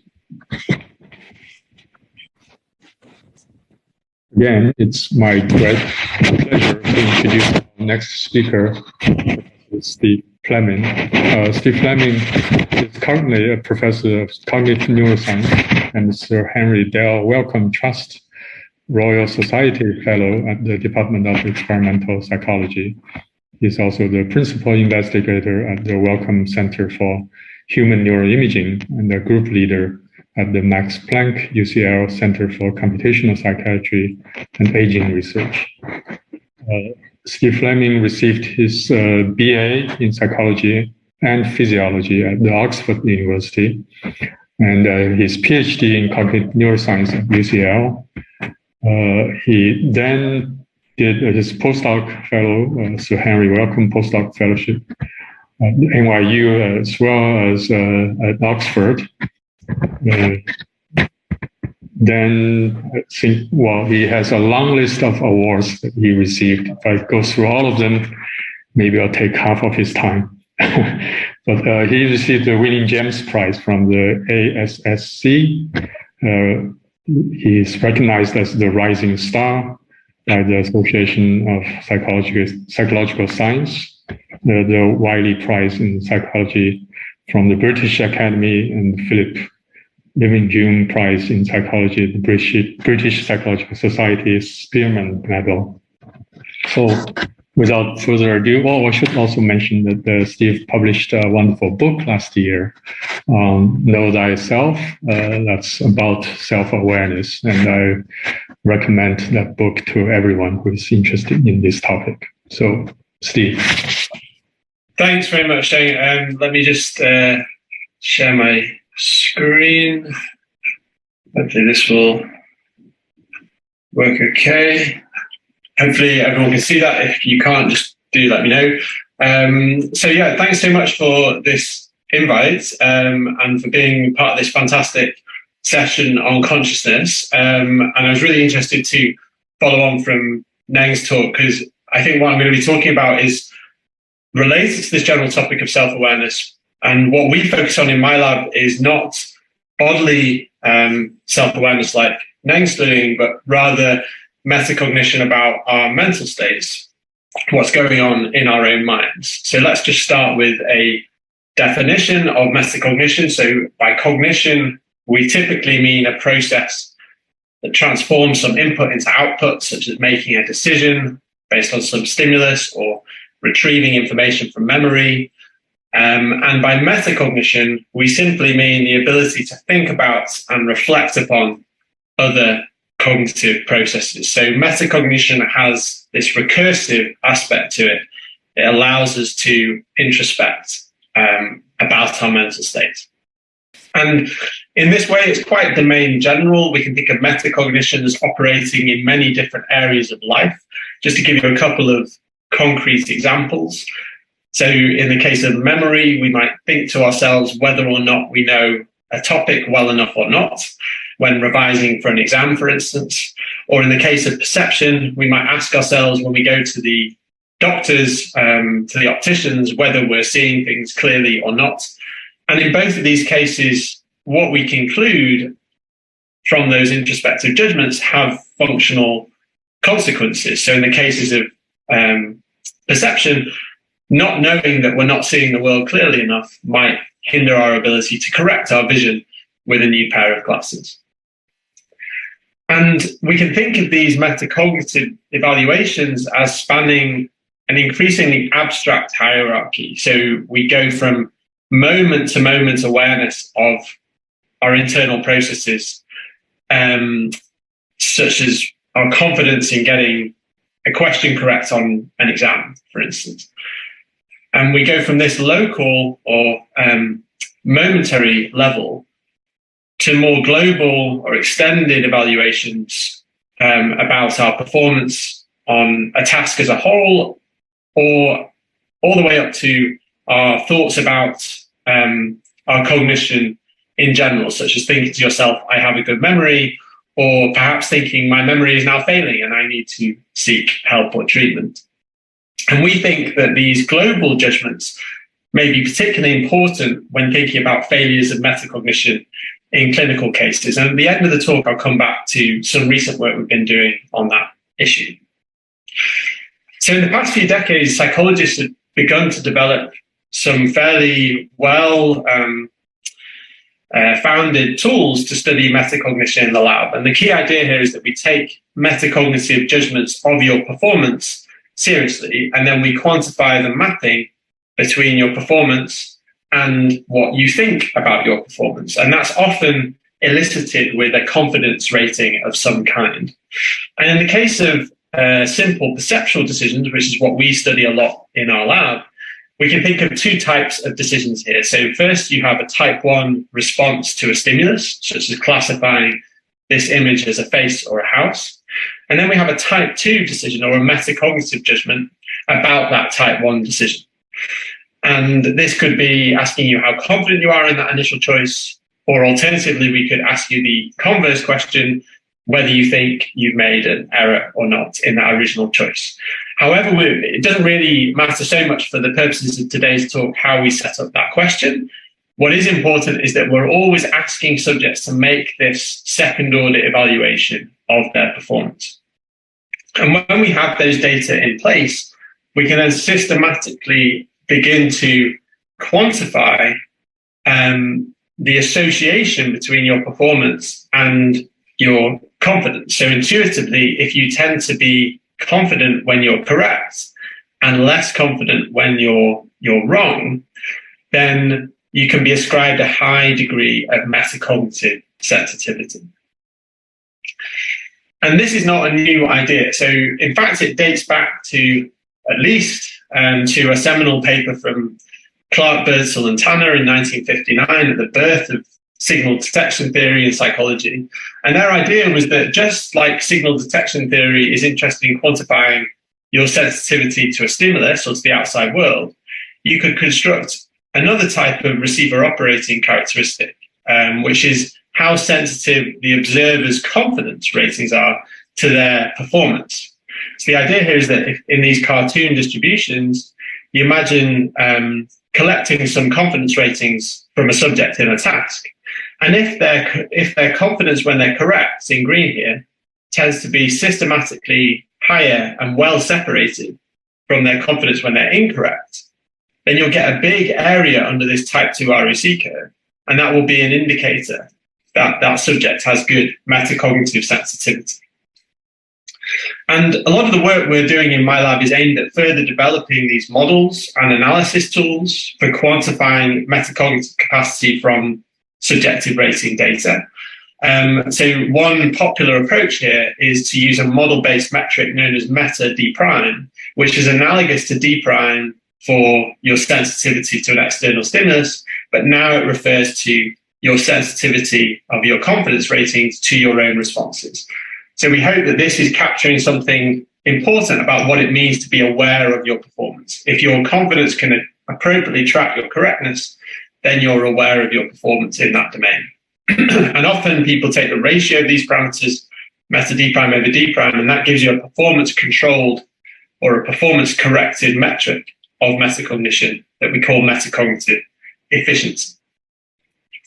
Just as a quick advert for a toolbox that we've developed to fit these models to data that's freely available. If you want to try this in your own tasks or confidence rating data, we can now model this using fairly powerful Bayesian hierarchical methods that will allow you to fit a group's data and give you back the metacognitive efficiency of that group. And the task that is involved here doesn't matter so much. What matters is that you have confidence data and performance data, and then you can put these together to fit these parameters.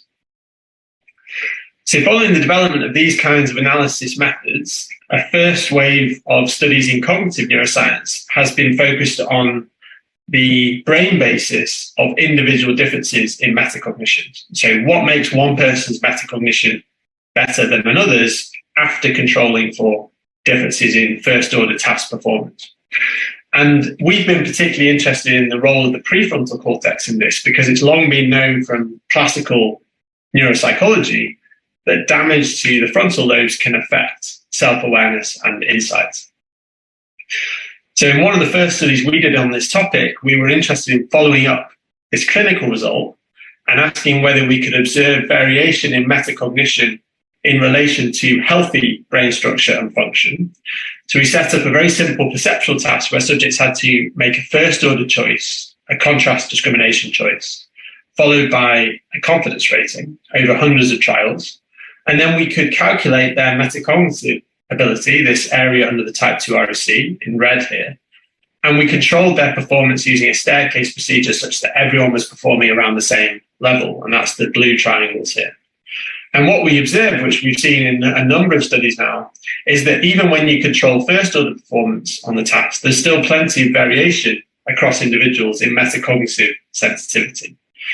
And we found that even though the sample here was pretty small and very much underpowered compared to what we would be doing if we reran this study today, we did see subtle, significant differences in grey matter volume and white matter integrity in the prefrontal cortex that was correlated with how good your metacognition was. And a number of subsequent studies have now replicated and extended these findings, and they converge to a picture where the anterior sectors of the prefrontal cortex might be particularly important for metacognition in a number of different tasks. So an obvious question then is, are these differences we're picking up just specific to perception, or are they more general? So we can ask whether, do you use the same metacognitive capacity when you're evaluating your performance on a number of different tasks or cognitive domains, or is metacognition itself more fractionated and separated across the domains? So one way of answering this is to ask whether having good metacognition on one task predicts your metacognition on another task. And we've studied this again in the context of visual perception, where we compared a contrast discrimination and orientation discrimination task within the same subjects, and the tasks were had in common the fact you had to rate your confidence on every trial. And what we found is that your first order performance on the two tasks was uncorrelated. So just being good at contrast discrimination didn't make you necessarily good at orientation discrimination. However, we did see significant correlations in the metacognitive parameters across the two tasks. So that suggests there might be a domain general component in metacognitive evaluation. But you might say, well, this is, again, still just perception. It's perhaps not surprising that you apply a similar strategy for evaluating your confidence in two quite similar perceptual tasks.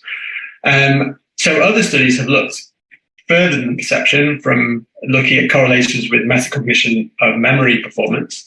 And in a meta-analysis that my postdoc, Marion Rouault, carried out a couple of years ago, we found that there was pretty strong evidence for domain generality across distinct perceptual tasks, but a lot weaker evidence for domain generality going from perception to from perception to memory.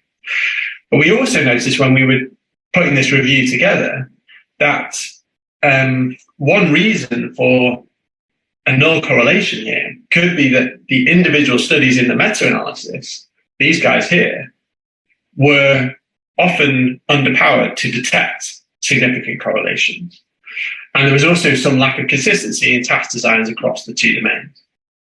And so to try and address those shortcomings, we collaborated with Audrey Mazantier, who had already collected data from 4 different tasks from a large sample of subjects, 181 subjects. And the tasks all had the same structure. So they all had a 2-choice response followed by a confidence rating, but across 4 different domains. So they had a perceptual task, they had a general knowledge task, a memory task, an executive function task. And we could then ask, we could apply our models of metacognitive efficiency and ask, what is the covariance in metacognition across the 4 tasks? And when we do this, we found there was a substantial domain general component in metacognitive capacity. And importantly, the correlations here are correlations in meta D prime. And in many of the cases, there's actually no correlation in D prime. I'm not showing you the data on this slide here, but even when performance is uncorrelated across 2 tasks, you do often see correlations in meta D prime. Now, this does suggest, I think, there is a substantial domain general component to healthy metacognition, but it doesn't rule out the possibility of domain-specific dissociations in metacognitive capacity. And we ourselves have observed these kinds of dissociations in patient studies, where, for instance, memory metacognition might be selectively impaired by particular clinical conditions or brain lesions. So another perspective on the underpinnings of metacognitive function is to go to the within subject level and look at the within subject construction of confidence in performance. So the general idea here is that you can look for parametric relationships between neural activity and confidence, either positive or negative. And that can give you some a marker for the neural encoding of confidence. The challenge, however, is that under even a simple computational model of how confidence is formed, there's going to be lots of different steps in the processing chain here. So for instance, if we take just a simple perceptual task, the brain first needs to compute some uncertainty about the sensory information it's getting in. It then needs to transform that sensory information into a categorical choice, which might differ from context to context. And then finally, it needs to communicate that confidence level, that metacognitive evaluation, on some report scale, or in the case of animal models of confidence, on some implicit marker of confidence, such as waiting time or wagering. And the problem is, when we're trying to interpret neural data, is that any or all of these steps might contribute to an observed confidence signal. So you might see a single neuron that correlates with confidence in, say, visual cortex, but that might be because that neuron cares about sensory uncertainty and not about the confidence you go on to report in the task, for instance. So one approach to try and decouple these types of signals is to design new tasks where we can induce experimental dissociations between different influences on confidence. And this is something that my former postdoc Dan Bang did in a novel random dot motion paradigm. And so in Dan's task, he asked subjects to make a difficult perceptual judgment. So they have to say whether or not a patch of moving dots is going clockwise or counterclockwise of this boundary. And the dots can go anywhere around the circle. So on any given trial, you might get motion going that way, or, sorry, my mouse is over here. Motion going that way, or that way, or that way, for instance. And also this boundary can vary from trial to trial. And then after each binary decision about whether the dots are going clockwise or counterclockwise the boundary, you have to rate your confidence on a sliding scale. And so what this design does is it then induces this nice dissociation between sensory reliability, which is controlled by the coherence of the random dots, and confidence in your decision. And so the reason is that in classical perceptual tasks, as the reliability of the sensory information increases, your confidence in getting that decision correct should also monotonically increase. So there's no dissociation here between sensory reliability and confidence. Whereas if we add another influence on confidence, such as making the boundary distance closer or further away, we can induce a dissociation between reliability and confidence. And so we can also then use fMRI and very simple factorial design here to ask, can we decouple these distinct influences on a confidence computation? So when we just look at the main effect of sensory reliability, so higher versus lower motion coherence, unsurprisingly, we see elevated activation in the extrastriate visual cortex in area MT+. Perhaps more interestingly, we see elevated activation in the intraparietal sulcus, which is a region that in previous studies has often been linked to confidence. But here we find that it codes for sensory reliability, but it doesn't seem to care about the additional factors, this distance effect in the D here, that does go on to influence subjects' behavioral ratings of confidence. Instead, we see that in the medial prefrontal cortex, we do now see a region which cares about all these things. It cares about the sensory reliability, the distance to the boundary, and also their interaction, which is exactly what we see in the behavioral data that drives subjects' reports of confidence in this task.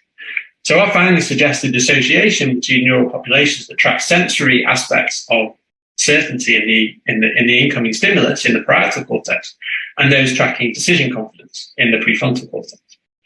And we can also show using a multiple regression analysis that all the influences on subjects' behavioral ratings of confidence are tracked in this perigenual anterior cingulate cortex region. So this regression does a good job of both predicting subjects' confidence reports, and it also does a good job of predicting activity in the PGACC. In other work, we've also used machine learning techniques to show that the confidence signals in this medial prefrontal area here are relatively domain general. So when we use a classifier to try and predict confidence in a memory task, we can then use the same voxel weights to predict confidence on the untrained perceptual task and vice versa in these yellow regions here. So that suggests that this region might support this domain general component of metacognition. But we also do see other regions, such as the frontal polar cortex, where the confidence signals here are more task specific. So finally, we've also been interested in looking at this latter stage of the computational pipeline, where once you've got a confidence estimate that's been formed, you then need to, in a sense, map it onto a report scale. You need to use it in some way. And what we have done to try and dissociate these two stages is, again, in a study led by Dan Bang, we set up a novel task where subjects had to make an initial judgment about a random dot motion stimulus. And again, we could control how confident people felt about that initial judgment by changing the motion coherence. But the twist here was that they were now also playing with a partner and having to make a joint decision with a partner. And these partners, they learned over time, had different levels of average confidence. And the rules of the game said that the individual decision that was made with higher confidence was the one that was going to be selected and would determine the group outcome for that trial. And so the adaptive thing to do then is, if you're playing with a partner who is a bit more confident than you on average, the adaptive thing to do is to boost your confidence that you report on the scale so that you shout a bit louder and get included in that conversation.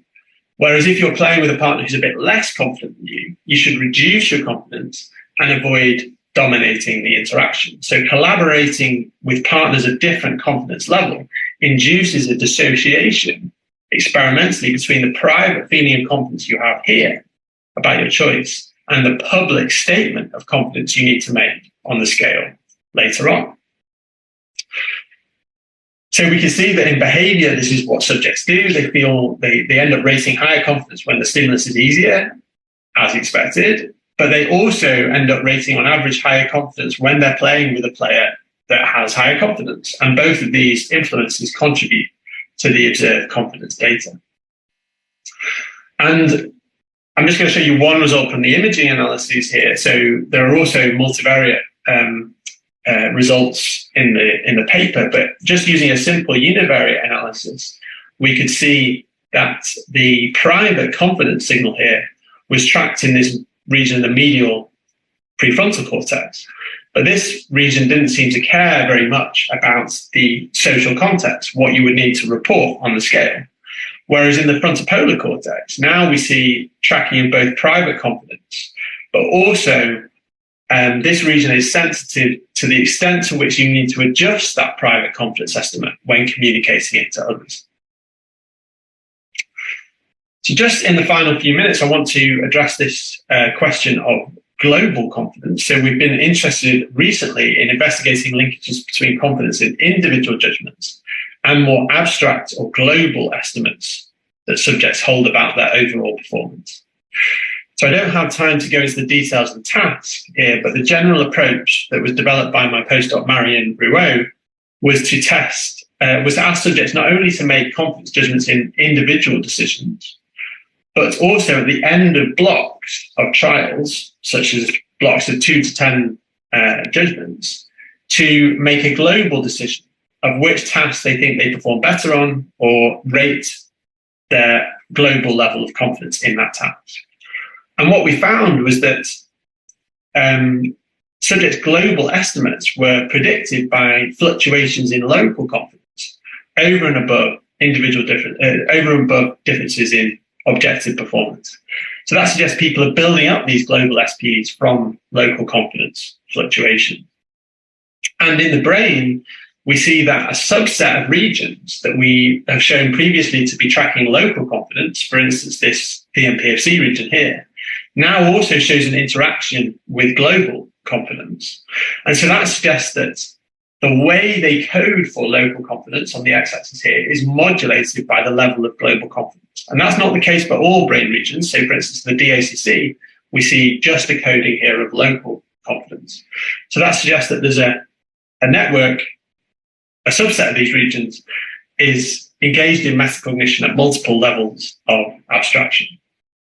We also discovered another type of signal in the ventral striatum that was relatively insensitive to local confidence on the x-axis here, but did signal whether this task as a whole would go on to be held with high or low global confidence. And the strength of this difference predicted individual differences in global confidence ratings across subjects.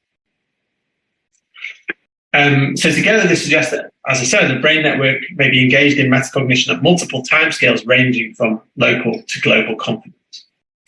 And just in the last 2 minutes, I want to tell you about some very new data that my PhD student Andrew McWilliams has been collecting, linking both local and global metacognition to healthy aging. So Andy developed a gamified task that measured memory and perception metacognition in a performance-controlled manner, and also included global evaluations of their performance as they went along playing the game. So he collected over 300 subjects that were stratified into 6 age groups with a minimum of 50 subjects per age group. So that gave him a nice data set to look at how these things change over time, over age. And this slide is just to show you a number of different summary statistics of first order performance, so the D prime or the staircase difficulty on the 2 tasks. And the key takeaway from this slide is that there are really no age differences we could detect in your basic memory or perception abilities as measured in these simple games. And that is good for us because it makes the changes that we see in metacognition easier to interpret, as any differences in metacognition are unlikely to be explained by underlying differences in attention or general cognitive function. And what we see is that for our measure of local metacognitive efficiency, these are hierarchical fits within each of the 6 age groups. We don't see really any change over the lifespan. But when we look at global metacognition, we do see significant decreases with age. And so what this suggests is that older adults think on average they're performing worse at the task, even though this is not objectively the case, and even though their confidence on a moment-to-moment basis is just as sensitive to their performance as the younger adults. Okay, so just to summarize, So we can measure metacognition across different tasks as the statistical link between behavior and self-evaluation. Performance monitoring depends on transforming domain-specific representations of uncertainty and evidence strength into an integrated representation of decision confidence. And the medial prefrontal cortex seems to be important for tracking this integrated representation, whereas other regions of the prefrontal cortex, such as the lateral frontal pole, seem more engaged by metacognitive control, so strategically communicating or using our confidence to guide behavior. And there's some evidence for domain general contributions to metacognition, and this might be supported by more task-independent confidence codes. And in linkage to lifespan effects, we see that these local metacognitive efficiency parameters are actually relatively spared in healthy aging, but global negative biases increase. So that's everything. I just want to thank my lab and funders, and thanks very much for your attention. And as Sheng mentioned, if you're interested in looking into this more, I do have a book out recently, and I hear recently it's also going to be translated into Chinese, I think, coming out early next year. So do look out for it, please. It'd be great to have more readers.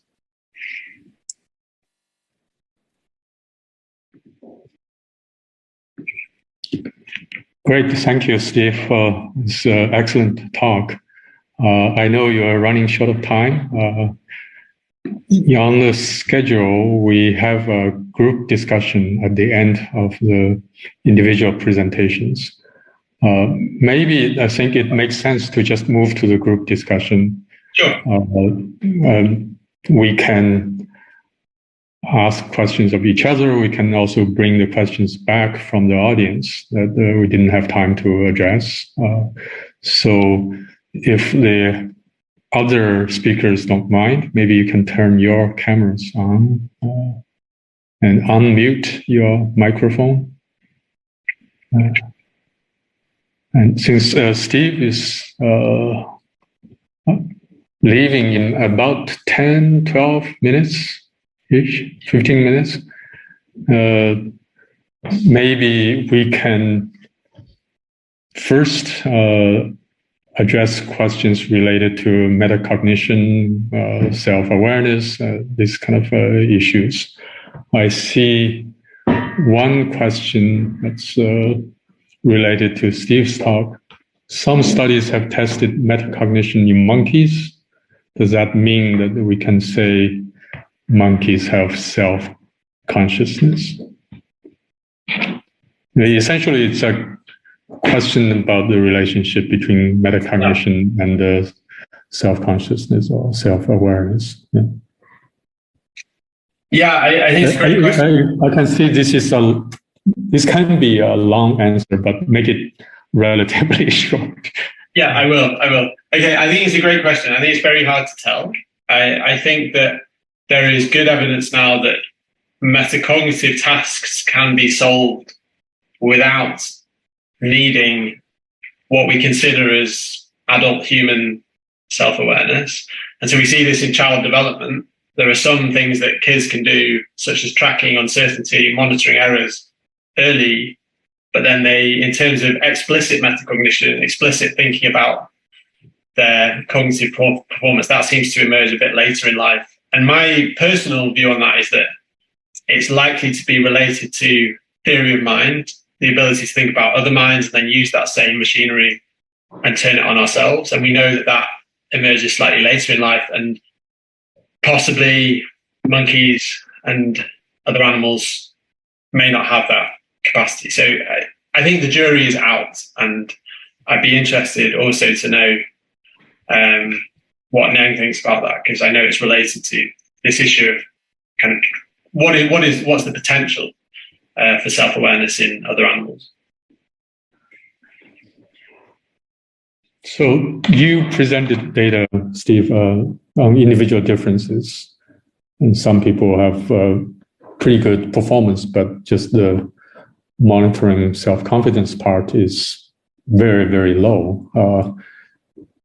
Are there any data on the same individual with, say, lesion or maybe TMS, this kind of data to say you can selectively impact the confidence part, but not performance. Yes, yeah. So there's findings showing exactly that with TMS to the prefrontal cortex, to the lateral prefrontal cortex. We've also got data from patients with lesions to the frontopolar cortex who show exactly this pattern, that their performance on the first order task is maintained, but the metacognitive component is impaired. So I think, and there's also data from Hakwan Lau's group showing that you can use multivariate neurofeedback to shift around the confidence aspect without altering first order performance. Okay. So there were a few questions raised after Lang's talk. We sort of saved the questions to this time period. Let me see if I can bring back some of those questions. Okay. Somewhat more straightforward, like methodological questions. In the pigeon self-awareness experiment, what do pigeons have to do to be considered self-aware? I don't know if you have a quick answer.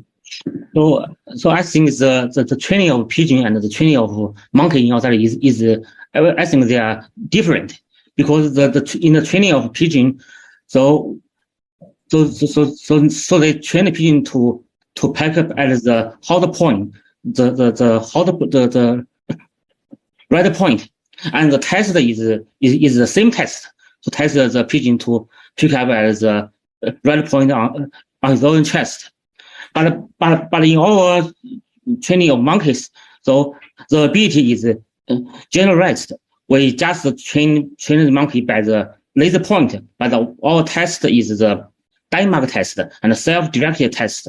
So I think if we want to demonstrate the self-awareness in pigeon, I think we need more generalized behavior. So higher intelligence.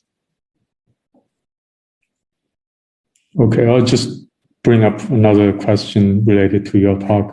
Before and after the monkey, the mirror training, whether there's activity and connectivity between brain regions involved in the self-consciousness, whether you observe any change in the brain activity and connectivity.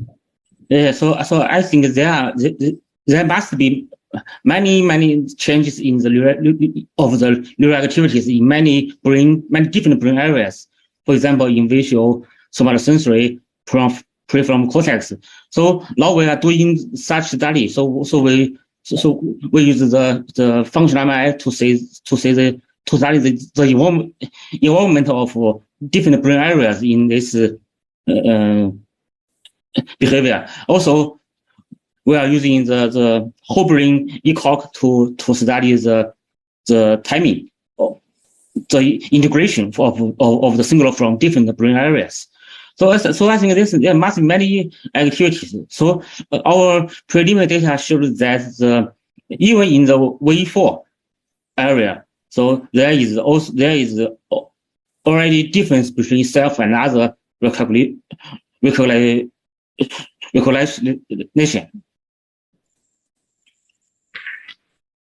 Okay. Well, I'll allow, I guess, others to bring up questions or bring up issues that you want to discuss. So I want to answer another question about the intelligence level and the mirror self-recognition. So I asked several questions about this point. But in my opinion, so I think the mirror self-recognition must be a higher intelligence, but is not equal to IQ. For example, we found the loss of mirror self-recognition in autism children, but not in mental retardation children. So So maybe also there are impairment of mirror self-recognition in schizophrenia, Alzheimer, Parkinson. So maybe there are different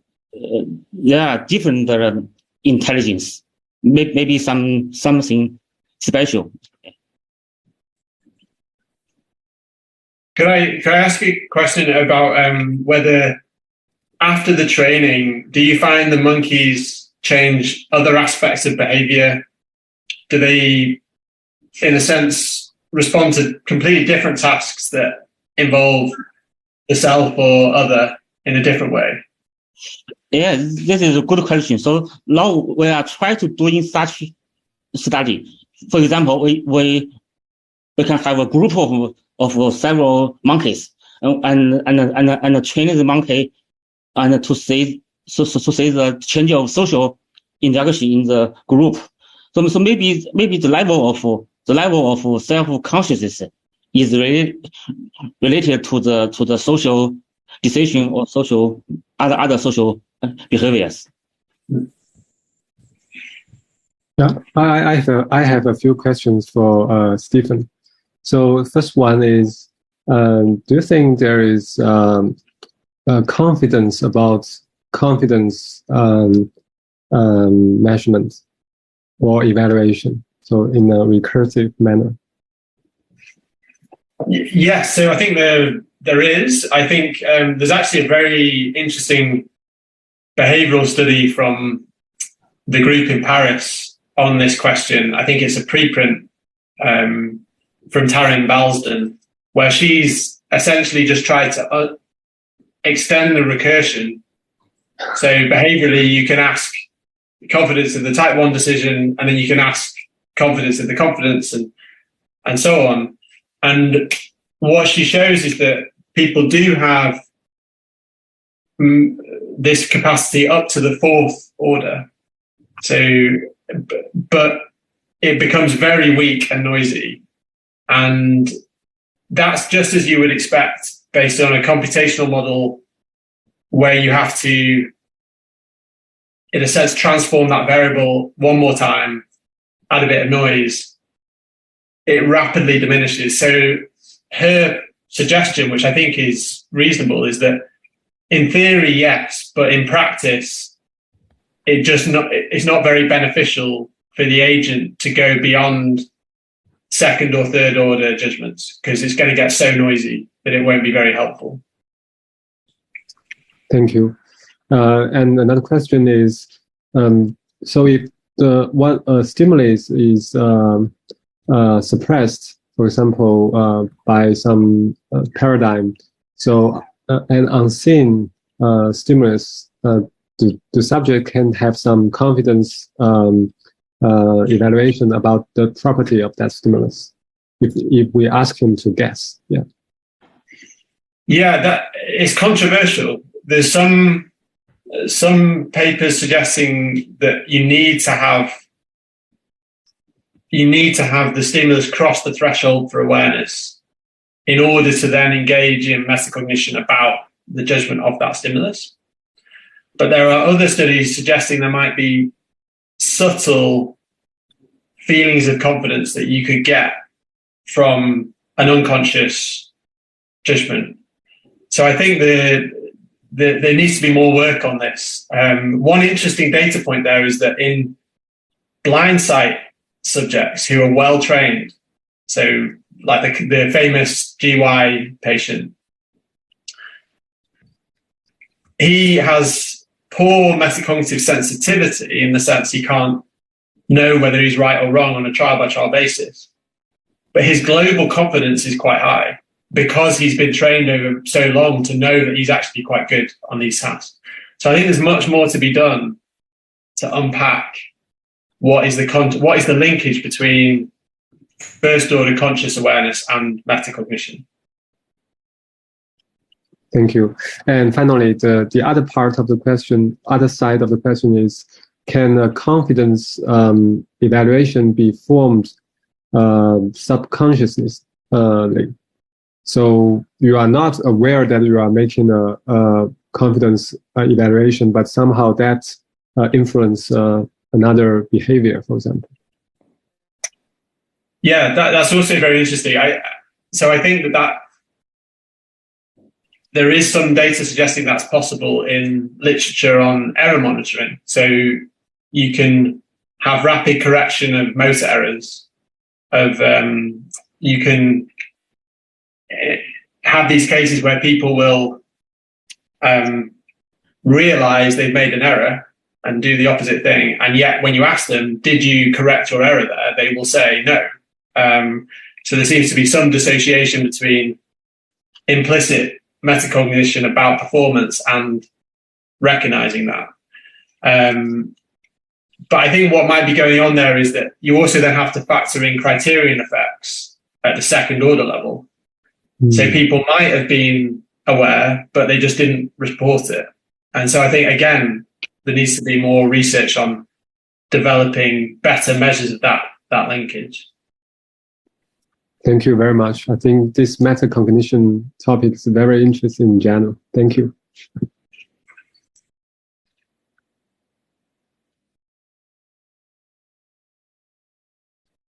There is a question from the platform. I don't know if it's an English issue or a conceptual issue. And the question is, what is the relationship between metacognition and interoception? I don't know whether the person who was asking this question meant interoception or introspection. So there are two possible angles to this question. Yeah, I would assume it was interoception because there is emerging work on how bodily states influence feelings of confidence. Even well, that's the influence feelings of confidence, but that's not the same thing, right? Not the same thing. The question is whether they're the same thing. Yeah. So no, I would say ask whether they're the same thing. It sounded more like introspection, right? I see. So okay. So maybe a very quick answer. Terminology. Yes, introspection and metacognition often used to mean the same thing. Yeah. But interoception means bodily state awareness. Yeah. Yeah, which is different. But there might be influences between the two.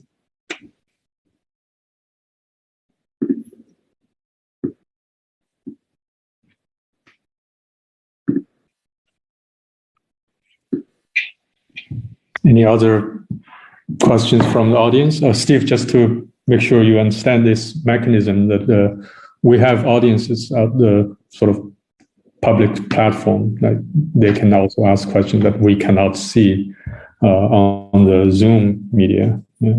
And there's a person who is channeling those questions to us. I am just curious whether self-awareness is a type of metacognition.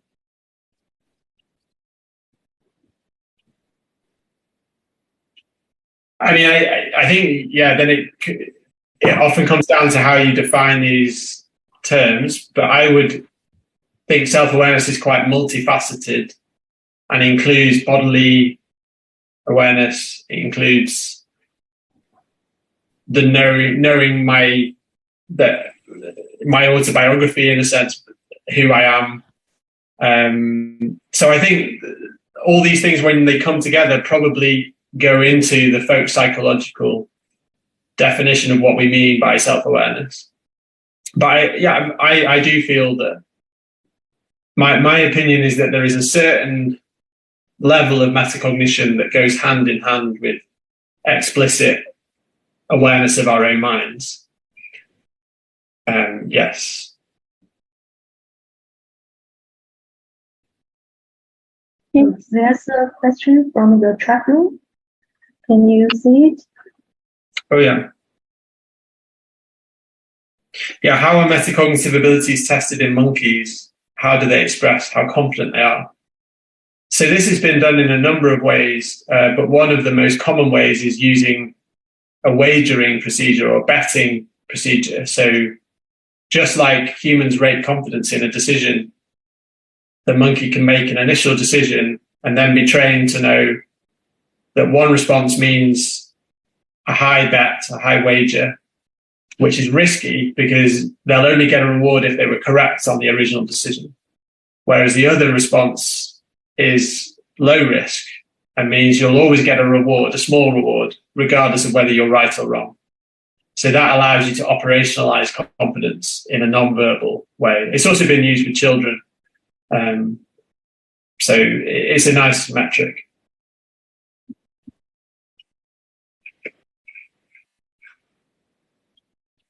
Could I ask a question to Chen Kan about, I'm very intrigued about this magnocellular, parvocellular difference.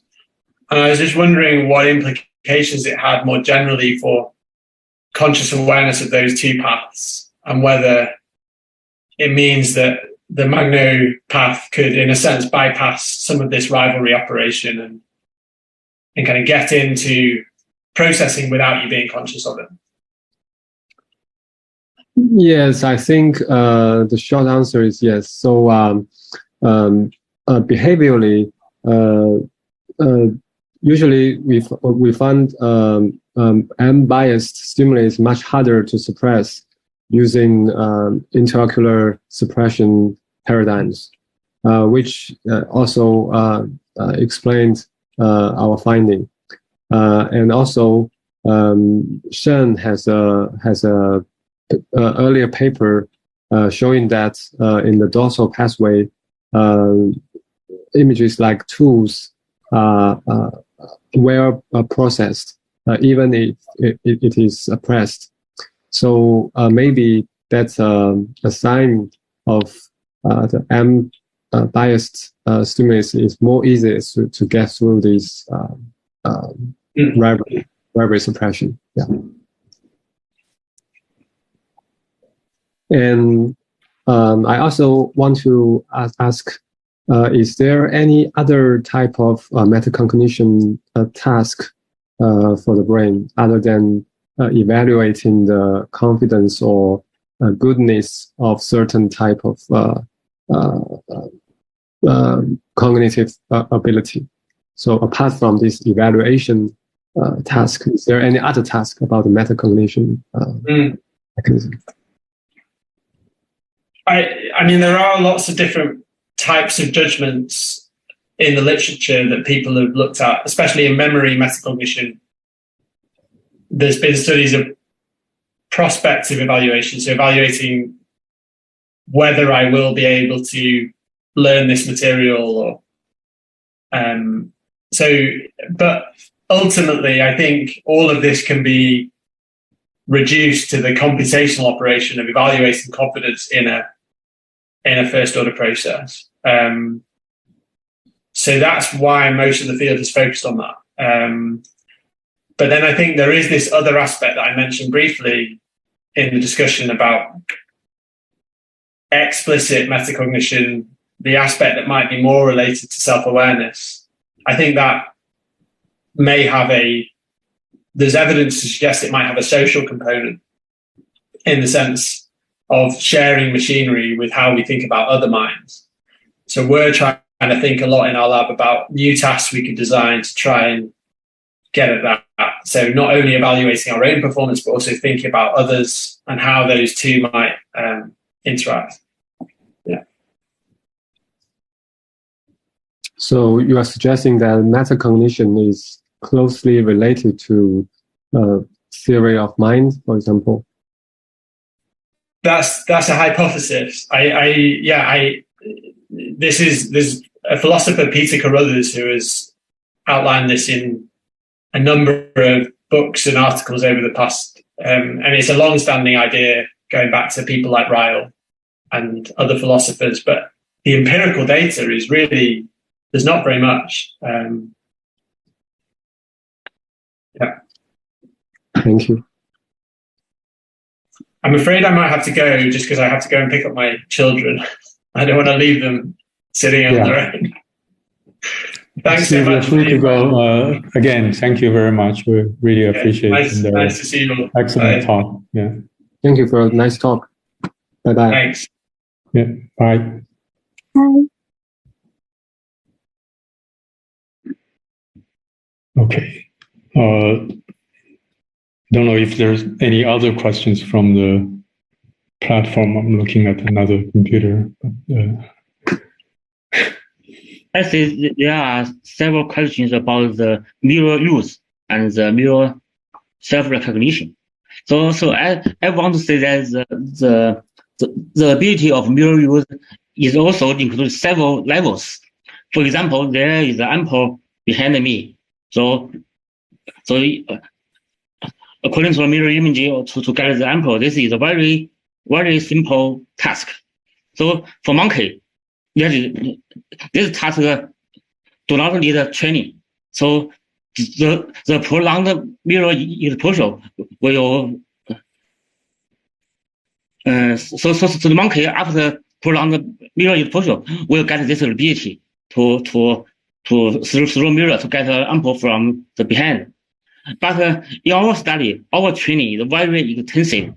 So our training is the mapping the real space to the mirror image is a precise mapping. So this is a very intensive training and a high level. So only after this training, the monkey can simultaneously show the mirror self-recognition. If there's only a simple task, for example, to get an ample, so the monkey cannot show the mirror self-recognition. So I think this intelligence is a gradual process. So there's a step by step to acquire this ability. So this is my answer.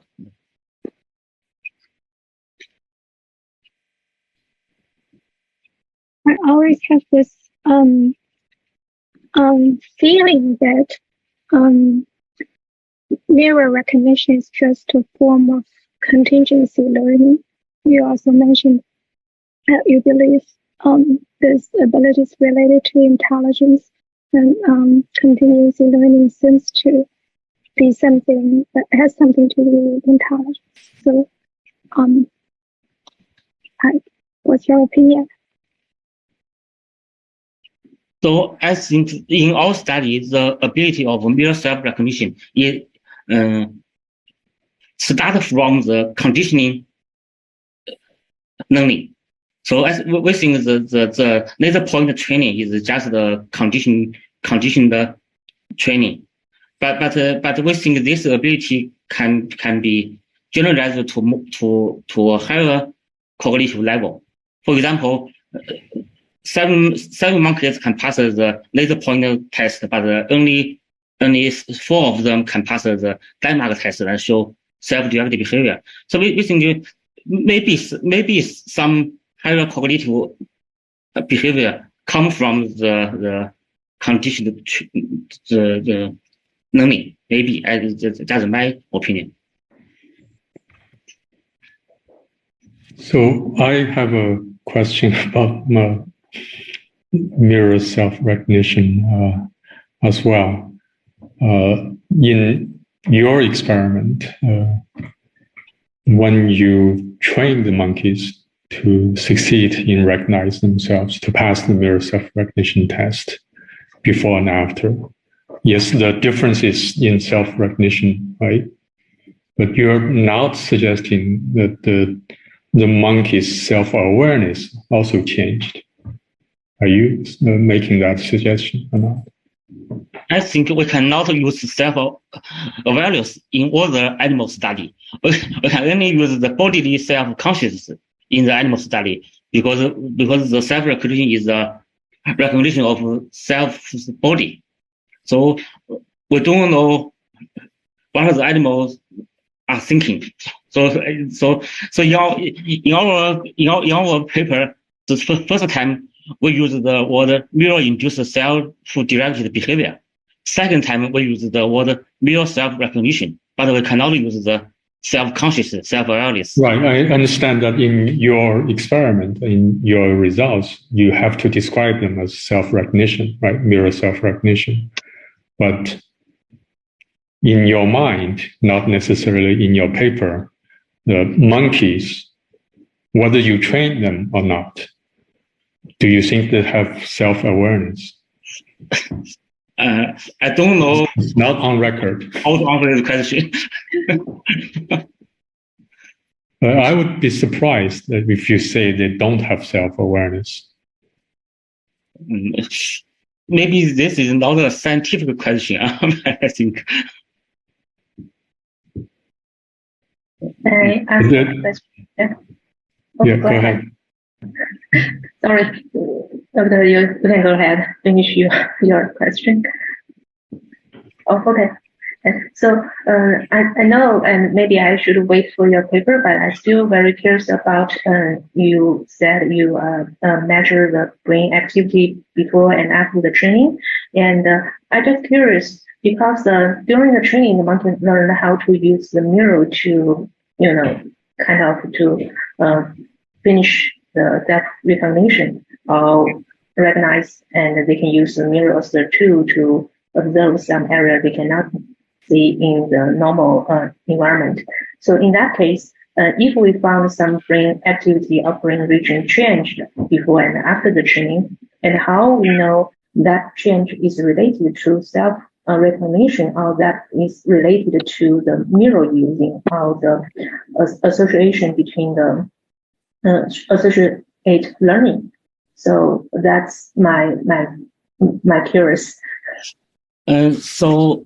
So when we use the functional method to study this question, so we cannot use the mirror as a tool, just the self face and the other face. So the face recognition. But if we choose the ECOG or multi-unit recording, we can use the mirror test as a paradigm. And your second question is about what? And I forgot your second question. Question is about the learning, the learning in the task. Yeah. So I just said we have divided the whole training procedure into different steps. For example, first step to touch the visible point. Second step to touch the invisible point through mirror. The third step, so touches the face point through the mirror, and then the diamond, and then the self-geometry here. So we can compare the differences step by step to see the differences. Thank you.